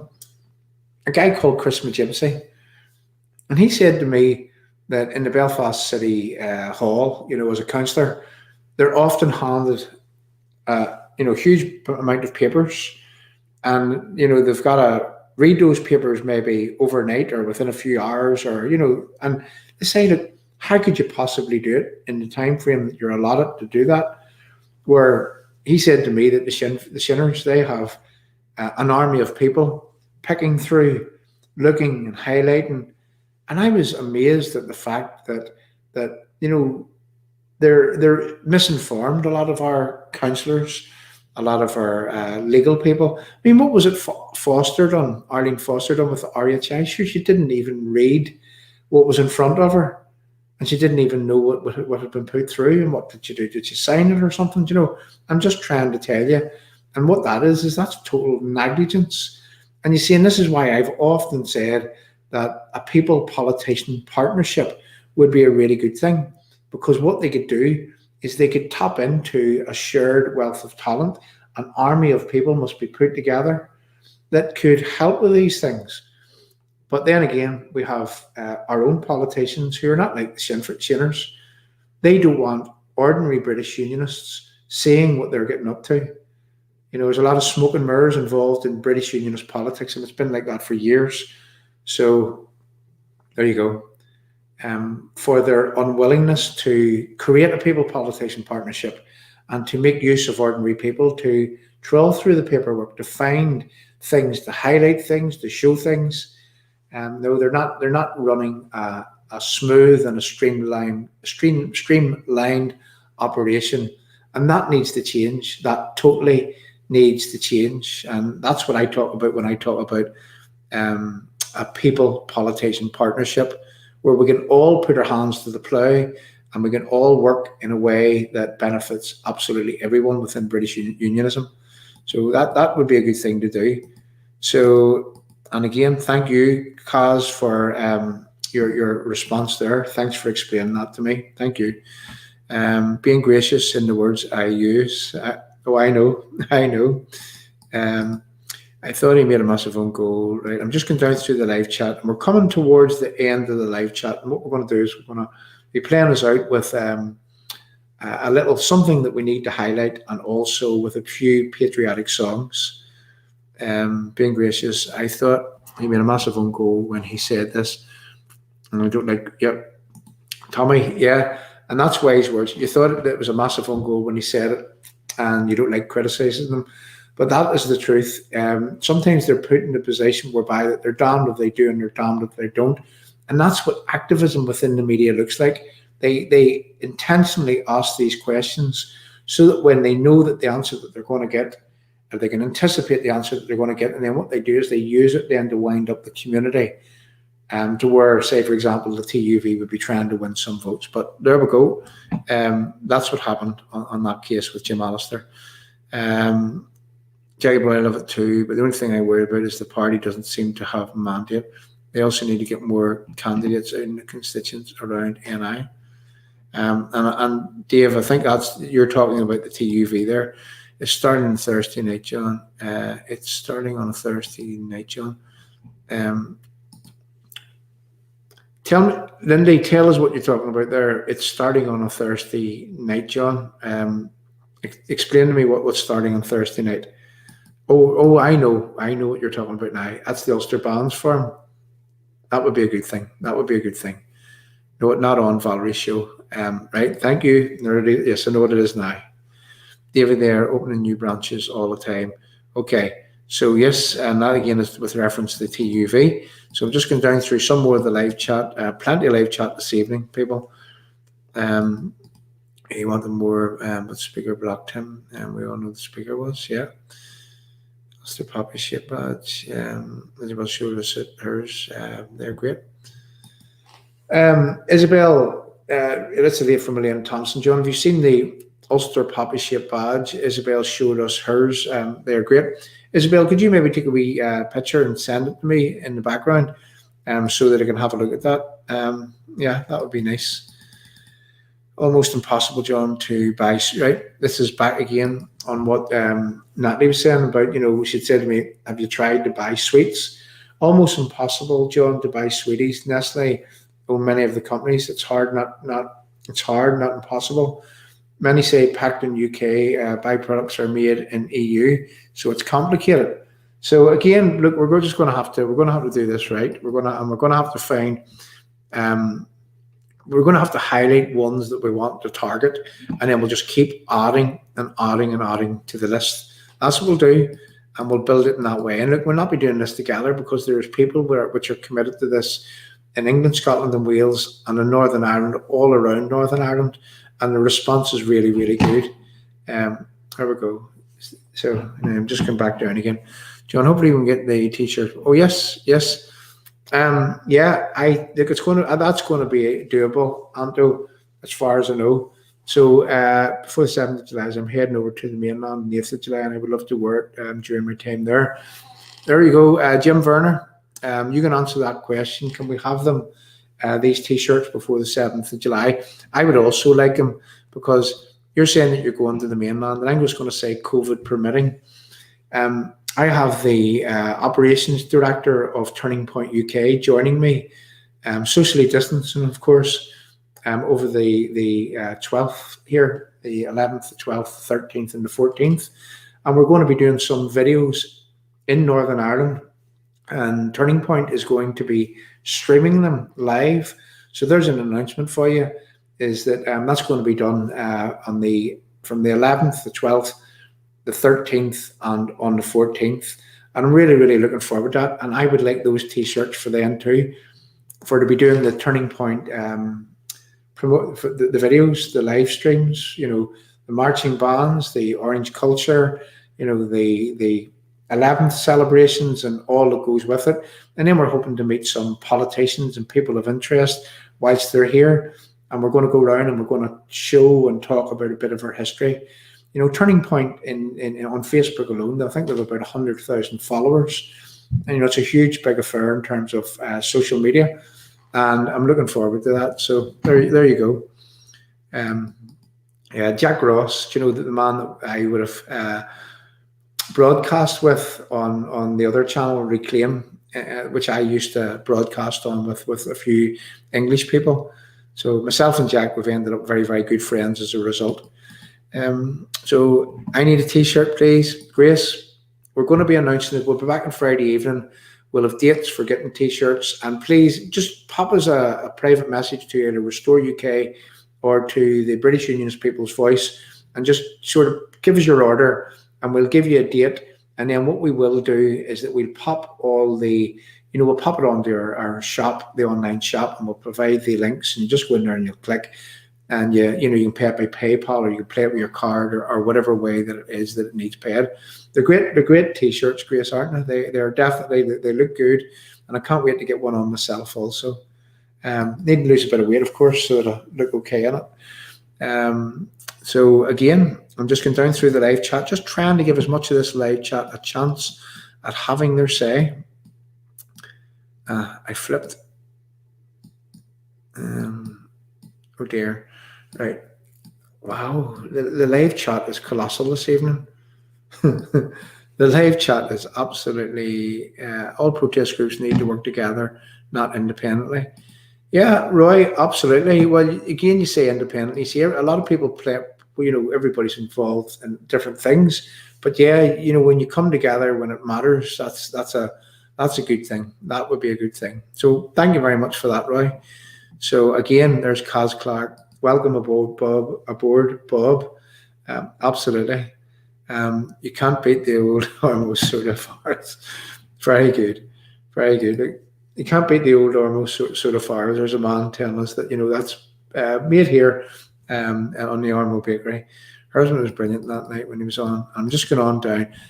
Yes, Jackie, and you're speaking about Anne Dixon. Billy was really, really good. And this is a request, Anne, is that we need Billy on here very, very soon. Monday, perhaps, if he's available, or maybe you can let us know when he's available.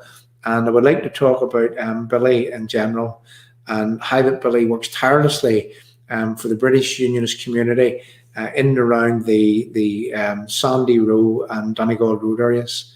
And Billy and Anne are great people. And yeah, that's a definite, Jackie. We definitely did. We really, really enjoyed Billy being on here before. You're all the members, and you can help find the stories Republicans don't want. Right, here we go. There's one from Jim Werner. You're all the members and can help with finding stories that the Republicans don't want everyone to see, and any injustices to your community. Yeah, bring us the stories. Send us a message in the live chat if there's anything that's worthwhile highlighting. I mean, this is how the likes of even Bob there would have started off, sending us a lot of the information, and and other people that also does that here and now. There's lots of people that would keep us. Isabel Montgomery, Isabel Montgomery. I mean, she keeps me abreast of things that are happening by sending me things regularly, and that's a great thing.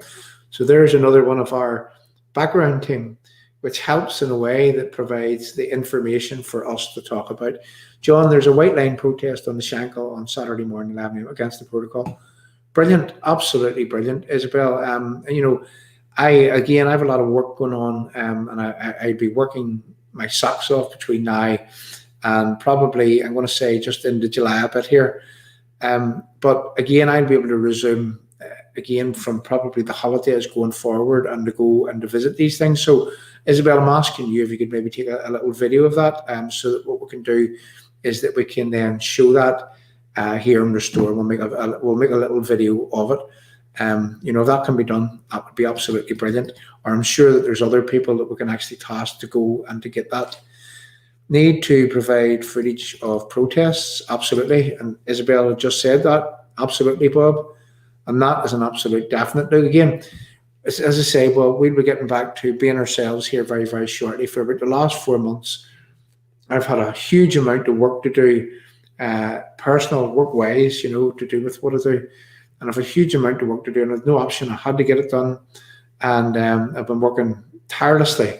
Weekends, everything else, and not spending the time that I should be spending on Restore. But that's going to change very, very soon. And I'll be back to normal, being my normal self, and putting the time and effort into here, and producing the stories that the people are wanting to bring us in. And look, there's more and more people, just like yourself, that does have capability of helping out.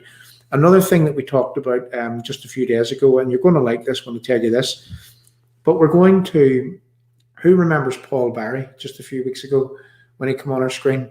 We're going to give Paul Barry a slot on here on his own, where Paul Barry can invite some guests, and he can talk about the news and the views and the current events. And what we'll do is that we'll do the technical stuff in the background, and it'll be Paul's show maybe once a week or whatever. So we're talking about that now, and that's something else that we're going to be doing in the very, very near future. So yeah, and there's other people here very, very well capable of doing that. We can nearly make this that it's ongoing. There's the likes of Anto Wickham there who could do exactly the same.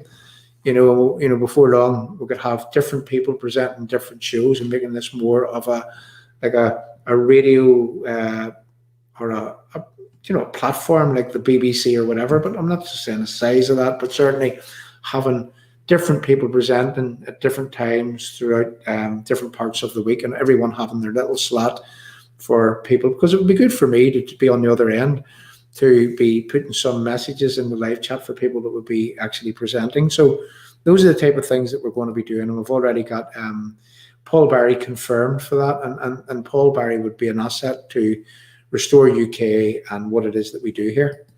Now I'm going down through here. For years Sinn Féin was against the EU because and that's from Clifford McElwee. For years Sinn Féin was against the EU because it undermined Irish sovereignty, and it still undermines Irish sovereignty. And and I'm going to, Clifford, tell you what it says, and a lot of people would know this. It says in their proclamation, it talks about the indefeasible right of the Irish people to have ownership of the land.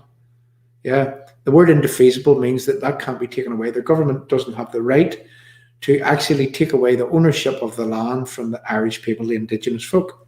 That's in the Irish state. Now, their own government, Micheál Martin, he says that he wants nothing to do with the backward idea of sovereignty. And Sinn Féin are working in a way in which they're happy for the indefeasible right of the Irish people to have ownership of the land, to be absolutely trashed, to be taken away, to be removed from them illegally. You see, that's what Sinn Féin has done, and that's exactly what you've said there, is that they were against the EU because it undermined sovereignty. But right now, whilst their own Taoiseach, Micheál Martin, he says he wants nothing to do with the backward idea of sovereignty. And Sinn Féin are happy to play along with that. So, yeah, that's a very, very good point, Clifford. So, Deirdre, you see, I'll just go through that. I'm assuming that's Deirdre Hargey. Messed up big time on the scale of our. There you go. Right, I know what you're talking about now, Eleanor. Is that Deirdre Hargey has messed up big time on the scale of RHI. No one is calling for her resignation or collapse of Stormont. I'm glad that you mentioned that, because this is something that must be said here on Restore. Nolan broke a story just the other day on his radio on Nolan in the morning, and he was emphasising that there was golf clubs, golf clubs that were earning plenty of money. Malone Golf Club and other golf clubs, they were earning plenty of money. And Deirdre Hargey, her department, what they did was they give the golf club money because of COVID and because they had to shut down. But what they did was they also give them their projected profits, and they took over a 3-year period. And they said, well, you made money, that amount. Well, that's the amount we'll give you. So they were giving them their profits and everything, not just the money to keep themselves going. Now, then what they did is that Nolan kept saying the other morning, whilst he was on, I'm not going to mince my words. I'm not going to mince my words in this, because I'm going to tell you the real reason why Deirdre Hargey would have been passing that money out in that way. Are you ready for it? Sporting bodies also got that money. Apparently the Crusaders football, they got that money. And Nolan was saying that they got money even over and above what they should have got, because that they got a lot of money because they qualified for European matches, and they would have got money there. So, the money, whenever they look back over the 3 years, there was a period when they were high because they were getting money for them being involved in that European football. But the real reason why Deirdre Hargey would have done that, you ready for it? And Nolan didn't open his mouth about this, but the GAA also got that money. And the reason why that the money plus the profits were allowed was to ensure that the GAA were sorted out, thank you very much, at the expense of the public purse. Now, the mainstream media, that was Nolan, he didn't even, he mentioned the GAA actually just once, the elephant in the room. And that's why Deirdre Hargey would have permitted that scheme in that way so that the GAA could avail of it. And I was thinking the other day, are they now not even allowed or permitted on the BBC to say anything against the GAA? Is the GAA now off bounds? And I mean, that is a serious question, because there's certain things that they're not allowed to mention. And they won't mention, and they won't actually go there. And it doesn't matter what some things, which happens, it doesn't matter. They just won't. Well, I mean, Nolan really should have been saying the other day, and the GAA, I think, now, let me get this right. I'll not quote a figure, but it was a huge amount. It was a lot more money than the golf clubs actually got collectively. So that's the real reason why Deirdre Hargey allowed that to happen. And okay, they say that there's going to be a clawback and a claim back on the money. Let's watch, wait, and see. And do I have anything against the GAA? Absolutely. I have a lot of things against the GAA. And do you know what I have against the GAA? Is that they name their teams after terrorists. They name their cups after IRA terrorists. They name their stadiums after terrorists. You know, they glorify terrorism. They're a sectarian organization. They're a wolf in sheep's clothing. And that's what I have against the GAA. Now, if they didn't glorify child murderers, maybe my thought processes would be different. But I have that absolute right to have a problem with the GAA. There you go. Why is it that some of our politicians, they embrace them with open arms? How do I say this? That person that says that it's a loyalist or it's a unionist or it's I don't know what it is, but it's from the Northern Nards Road, which is promoting and agitating for an IRA Language Act. One Linda Irvine, who's became the chairman of the GAA in East Belfast. And let's remember who the GAA are.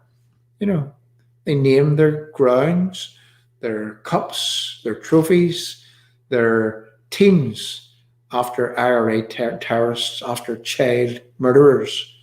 And yet some so-called loyalists or unionists, they would welcome that and embrace that and with open arms bring that into their communities. If that's what your friends are, you definitely don't need enemies. Some people are terribly misinformed. Anyway, and then here, what about Linda Irvine and her Irish language classes on the Lower Newton Arts Road? Well, the last time that I remember looking at it, we met a man. We were invited to the Irish radio station at the bottom of the falls. We went to Cultural Land. We were in the Gaeltacht area up on Shaw's Road, and we were there with a man called Professor Kieran Quigley. He's a professor of the Gaelic language. He comes from Dublin, and he invited us to on a fact-finding mission around those places whenever on the run-up to the New Decade, New Deal, and the time before it. And what we were arguing was that, you know, you should not be forcing an Irish language into places where it's not welcome, in a divided land, in a place where you could cause problems. You could end up with people losing their lives over this. And we were talking on that basis.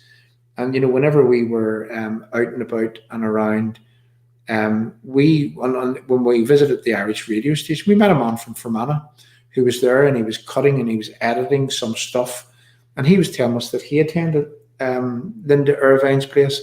And then we learned that there was something like 240 people that attended that place, and they're from all around the province. They're definitely not from the Lower Newton Ards Road, how they try to present it. There's a lot of cross community coming from Short Strand and whatnot. So that is what makes up Linda Irvine's Irish language classes. And yet they present it in a way that a lot of loyalists and unionists love this language and have embraced this language. It's really not the case. It's really not the case. It is smoke and mirrors, and it is built in a way that, and again, I make no apologies for saying this, whilst the people that Linda Irvine, why she aligns herself with people that want to destabilise Northern Ireland using the Irish language. They have weaponised it, and they want to use it as a stick to beat British Unionists with, as a way in which that they can turn things around and make this place unworkable. And yet with some British Unionists, so-called British Unionists or loyalists, and they embrace this crap, do you know? And when I say crap, I've nothing against the language. I mean the crap that these people are trying to force down our throats. Here we go. We're just going to head to the live chat again. Well, I'm going to stay here for a while because I want to give the people, and the numbers have stayed high, and I want to give people a chance to have their say. Sorry, read out on Wednesday. Right, he also funded the formation of the Grand Lodge in Ireland, Thomas Furner's house in Dublin. Yep, there's, right now I'm going to pop this here up from Jim Werner. 100,000 Arthur gave for weapons for Carson's army. That was big money over 100 years ago. Now, here's something that you didn't know. Jim's family, we're just going to read it here. He also funded the formation of the Grand Lodge of Ireland in Thomas Furner's house in Dublin. Thomas Furner is one of Jim's people from the past. So there you go. John, why don't the DUP leadership demand the Area Army Council go away before they take this? Well, look, that would be a good demand, George. John, why don't the DUP demand the leadership, why don't the DUP leadership demand the IRA Army Council go away before they take their seats in Stormont along with the protocol? That would be a good demand. That would be a warranted and a justified demand. That would be totally what should be done. Absolutely, you know. But they don't. And we're going to be watching Jaffrey with hawk-like eye. We're going to be watching wee Jaffrey, you know, the artful dodger, the man with the practice, the man that, you know, has learned the art of, you've got to pick a pocket or two, you know, sleight of hand. Here, that was a good, you know, he was in the play, and he was the artful dodger when he was young. Yeah. Getting some practice for swindling British Unionists, perhaps. Anyway, I thought I would make a joke of that, but yeah, I was sent that a long time ago, that of Jaffrey and what he was playing. He was the artful dodger in the school in Kilkeel way back, and we have the little cast. We'll have it here. So just on down with the live chat as we go, looking for some more comments. We're coming to a close. You're 100% right with Jim Alistair. I agree exactly what Jim said.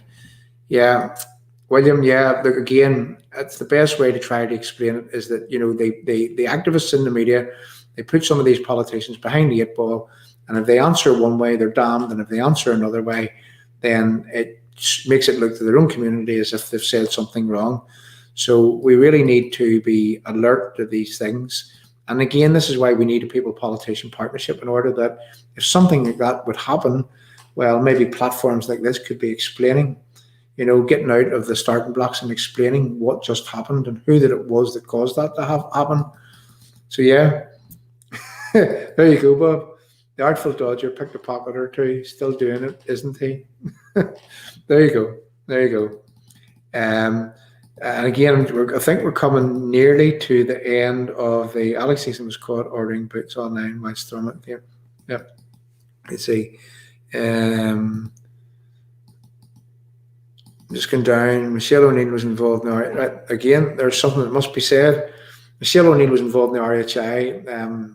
Our get out clause was that she had attended the meeting and her representative didn't pass on the relevant information. Well, there you go. There's another one which wasn't over their brief. Right, okay. And there should be no compromise on the protocol from George Hunter. Absolutely. The protocol must go, George. It has to go. It just has to, it has to be gone. No compromises, no tweaks, no tinkering with. I'm certainly not going to be happy with a tinker or a tweak or a tweak. I want it gone. I want it gone. I want that border removed from the North Channel. I want no checks for goods or services coming from the rest of the United Kingdom into this part of the United Kingdom, Northern Ireland. And only then will I be satisfied. and that's the way that it goes. And yep, absolutely. There you go. And we're happy to put that up. That will be on the list. Dunsters. Yep, it's an Irish firm, and that would be included in the boycott. Absolutely, absolutely. And we need to look for more of those type of things. Now, we will be compiling a list. And again, I'm asking, do you have any use that, that would be poets, budding poets? If you can write, things, please feel free. Send us it here. We'll put it to video, we'll put it to music, and it'll be useful for use on our stream here. And again, the live chat was colossal this evening. Thanks very much for all of that live chat. Now, I'm just looking at the last few down here. Jumbler is lens. Let's see. Sure, what did he do to be? Yeah, I'm not going to put that up, Trevor. But yeah, I laughed. DUP should. Yeah, there you go. The DUP should either, using parliamentary privilege, they should name them. Absolutely. The money the clowns on the hill have wasted, unbelievable. Yeah. So anyway, people, I offer from an online shop for long enough. The postage was $3.95 and $7.97 last week. £12.95. Wow. Right. Okay. Here's what we're going to do. Is that thank you very much for coming along. I want the numbers has remained high the whole time. We've stayed here for 2 hours and 5 minutes. And thank you for coming along. Don't forget, if you can help us in any way by a small donation to help us buy those protest banners, to show that we want to make a boycott against the Irish Republic goods, the EU goods. We want to be able to identify them, and we want to start this campaign and push it out right around Northern Ireland. We've got plenty of help to do this. So if you can make if you can help us with a small donation, please do. And every little helps. Every little helps. So I'm just going to pop this on. So I'm going to pop this on again for the newcomers that has came to our screen. So you'll find that that little link there where you could put £1 in, £2 in, put £3 in, put £5 in, £10 if you can afford it. Whatever you can. We're buying banners about boycott Irish and EU goods, and all the money put into that campaign will be used for exactly that. Now, again, please leave your messages of support on the channel. Don't forget our links to the badges where you can purchase our badges. It's on the screen. We soon will have T-shirts also, which you can purchase. We're going to be big on what we're doing with the shop. And also, look, again, please leave your messages of support as I move to play us out here with something that we should actually play us out with. Now, this song that I'm going to do, play it at the very, very start, and because it's a new song added to the channel, is that it's a cover version. It's a cover version. So listen to the words of this song, and you could be forgiven for thinking that we have been here before. This is the thrust of this song. So I'm going to start off and I'm going to play us out with this little song, and then we're going to move to a couple of patriotic songs, and it's Good Night for Me. And what I would like is to do, people, as we do close, as I'm removed from the screen, as we're playing out these patriotic songs, tell us what you think about what it is that we do here at Restore. Leave your messages of support. Don't forget to hit the like. Don't forget to give us a love. Next time around, give us a share. Tell your friends and family about Restore UK, because together we are strong. And as I play us out with these patriotic songs and bits that we do, well, what I'm going to do is I'm going to pop the messages of support up on the screen. So listen, people, thank you very much for coming along. My throat is a little bit croaky, talking for 2 hours there. And again, the hay fever wasn't too good today, but yeah, I've managed, and we're good enough. So it's good night from me, and thank you very much for coming along. And we'll see you all on Friday night. We hope to have a couple of people on with us on Friday night, talking about the boycott of Irish and EU goods and the support that we've just got in different places right around Northern Ireland, and also in England, Scotland, and in Wales. So thanks very much for coming along, and good night. I was left to my my own devices. Many days fell away with nothing to show, and the walls kept tumbling down in the city that we love. Grey clouds roll over the hills, bringing darkness from above. But if you close your eyes, does it almost feel like nothing changed at all? And if you close your eyes, does it almost feel like you've been here before? How am I gonna be an optimist about this? How am I gonna be an optimist about this? We were caught up and lost in all of our voices, in your pose as the dust settles around us, and the walls kept tumbling down in the city that we love. Grey clouds roll over the hills, bringing darkness from above. But if you close your eyes, does it almost feel like nothing changed at all? And if you close your eyes, does it almost feel like you've been here before?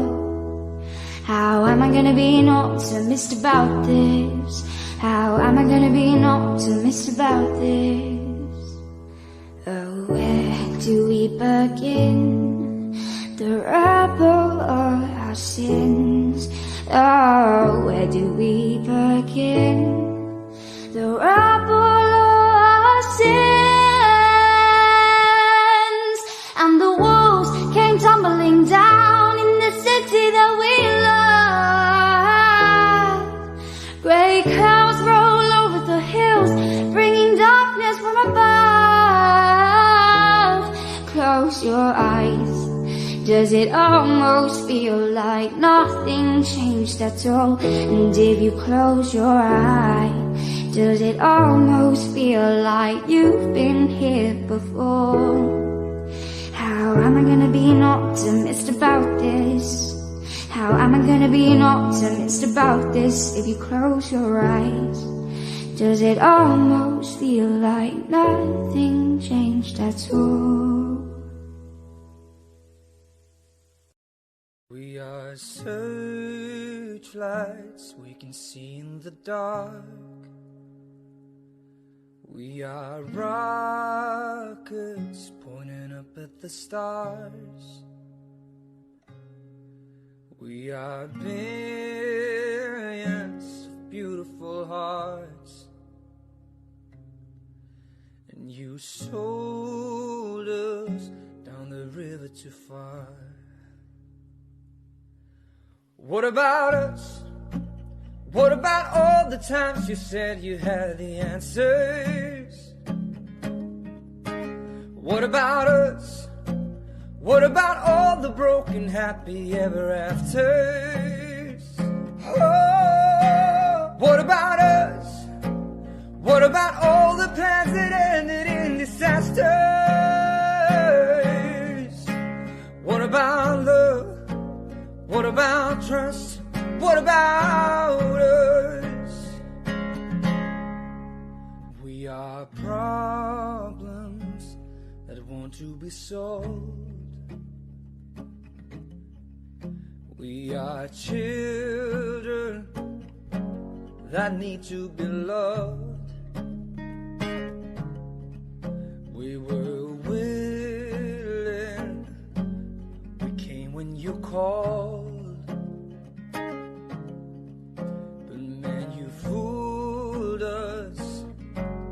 Enough is enough. Oh, what about us? What about all the times you said you had the answers? What about us? What about all the broken happy ever afters? Oh, what about us? What about all the plans that ended in disaster?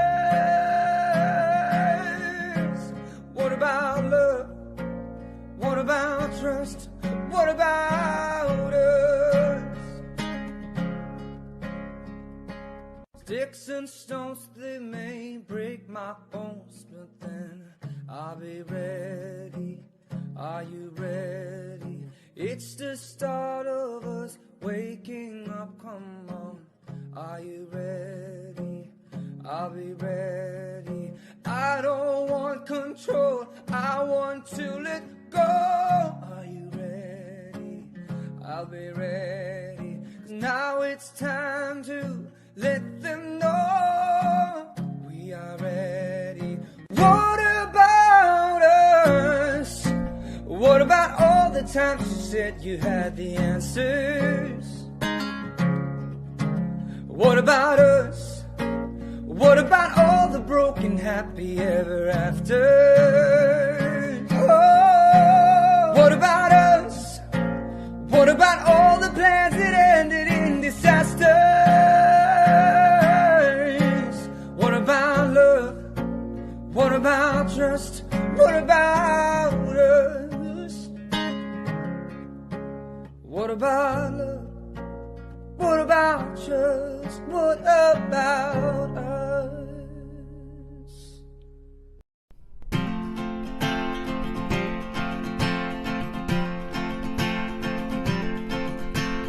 Post office clerks put up signs saying position closed.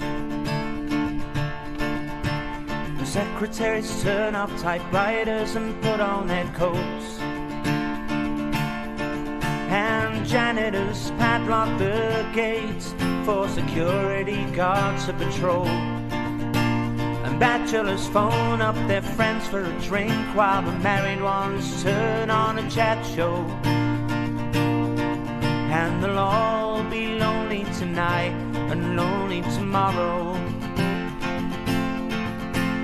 Gentlemen, time please, you know we can't serve anymore. Now the traffic lights change to stop when there's nothing to go. And by 5 o'clock everything's dead, and every third car is a cab. And ignorant people sleep in their beds like the dope white mice in the college lab. And nothing ever happens, nothing happens at all. The needle returns to the start of the song, and we all sing along like before. And we'll all be lonely tonight and lonely tomorrow.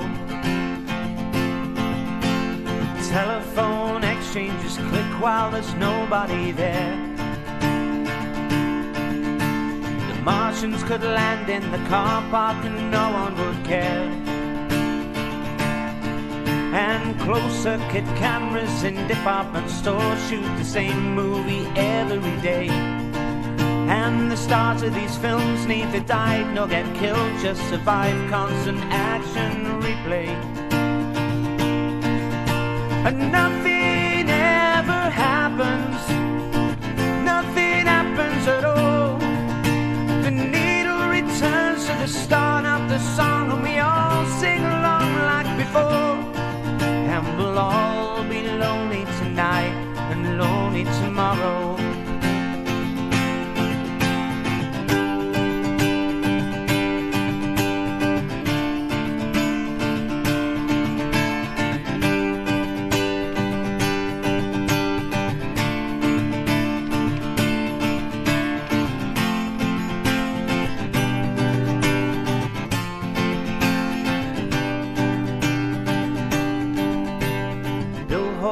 Advertise products that nobody needs,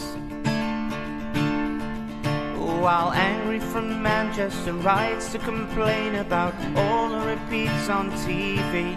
And computer terminals report some gains on the values of copper and tin, while American businessmen snap up bank offs for the price of a hospital wing. And nothing ever happens, nothing happens at all. The needle returns to the start of the song, and we all sing along like before. And nothing ever happens, nothing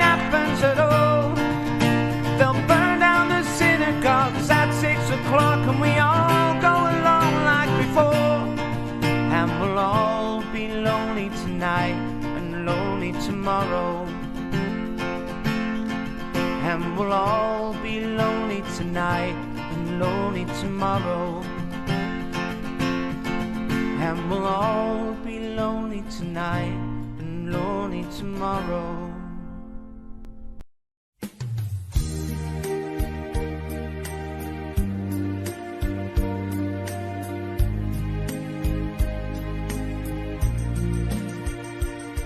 Just across the Irish Sea stirs a heart of loyalty, raising honor and indignity, drives a will to keep us British free.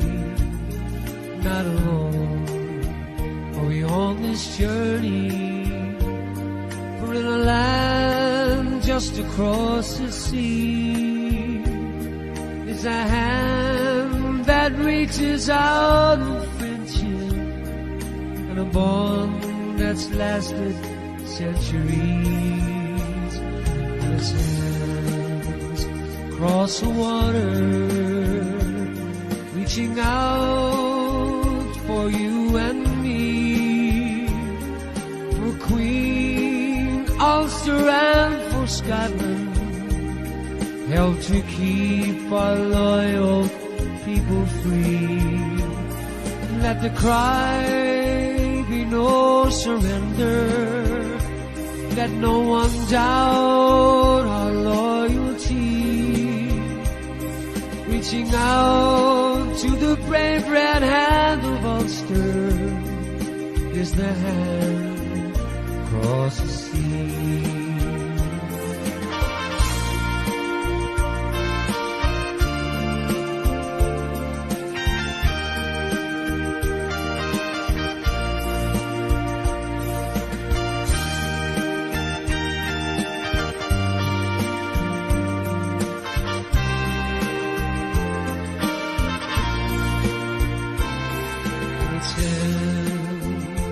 Cross the water, reaching out for you and me,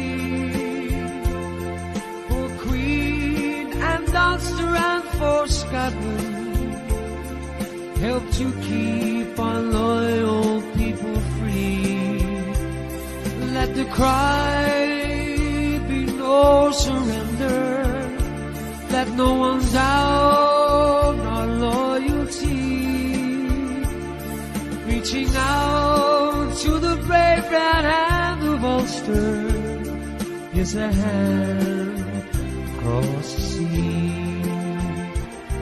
Just across the Irish Sea stirs a heart of loyalty,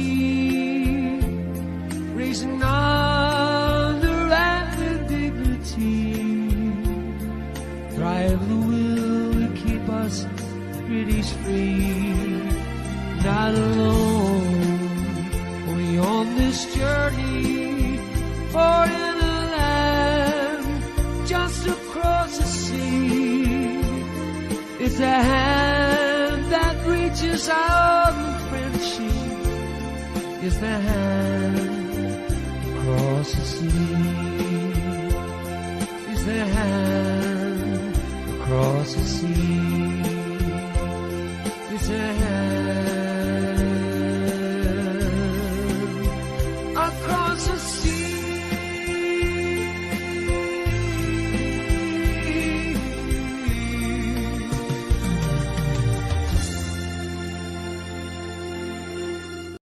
We didn't join Europe to be swallowed up in some bureaucratic conglomerate where it's Euro this and Euro that and forget about being British. We're British and we're proud of it.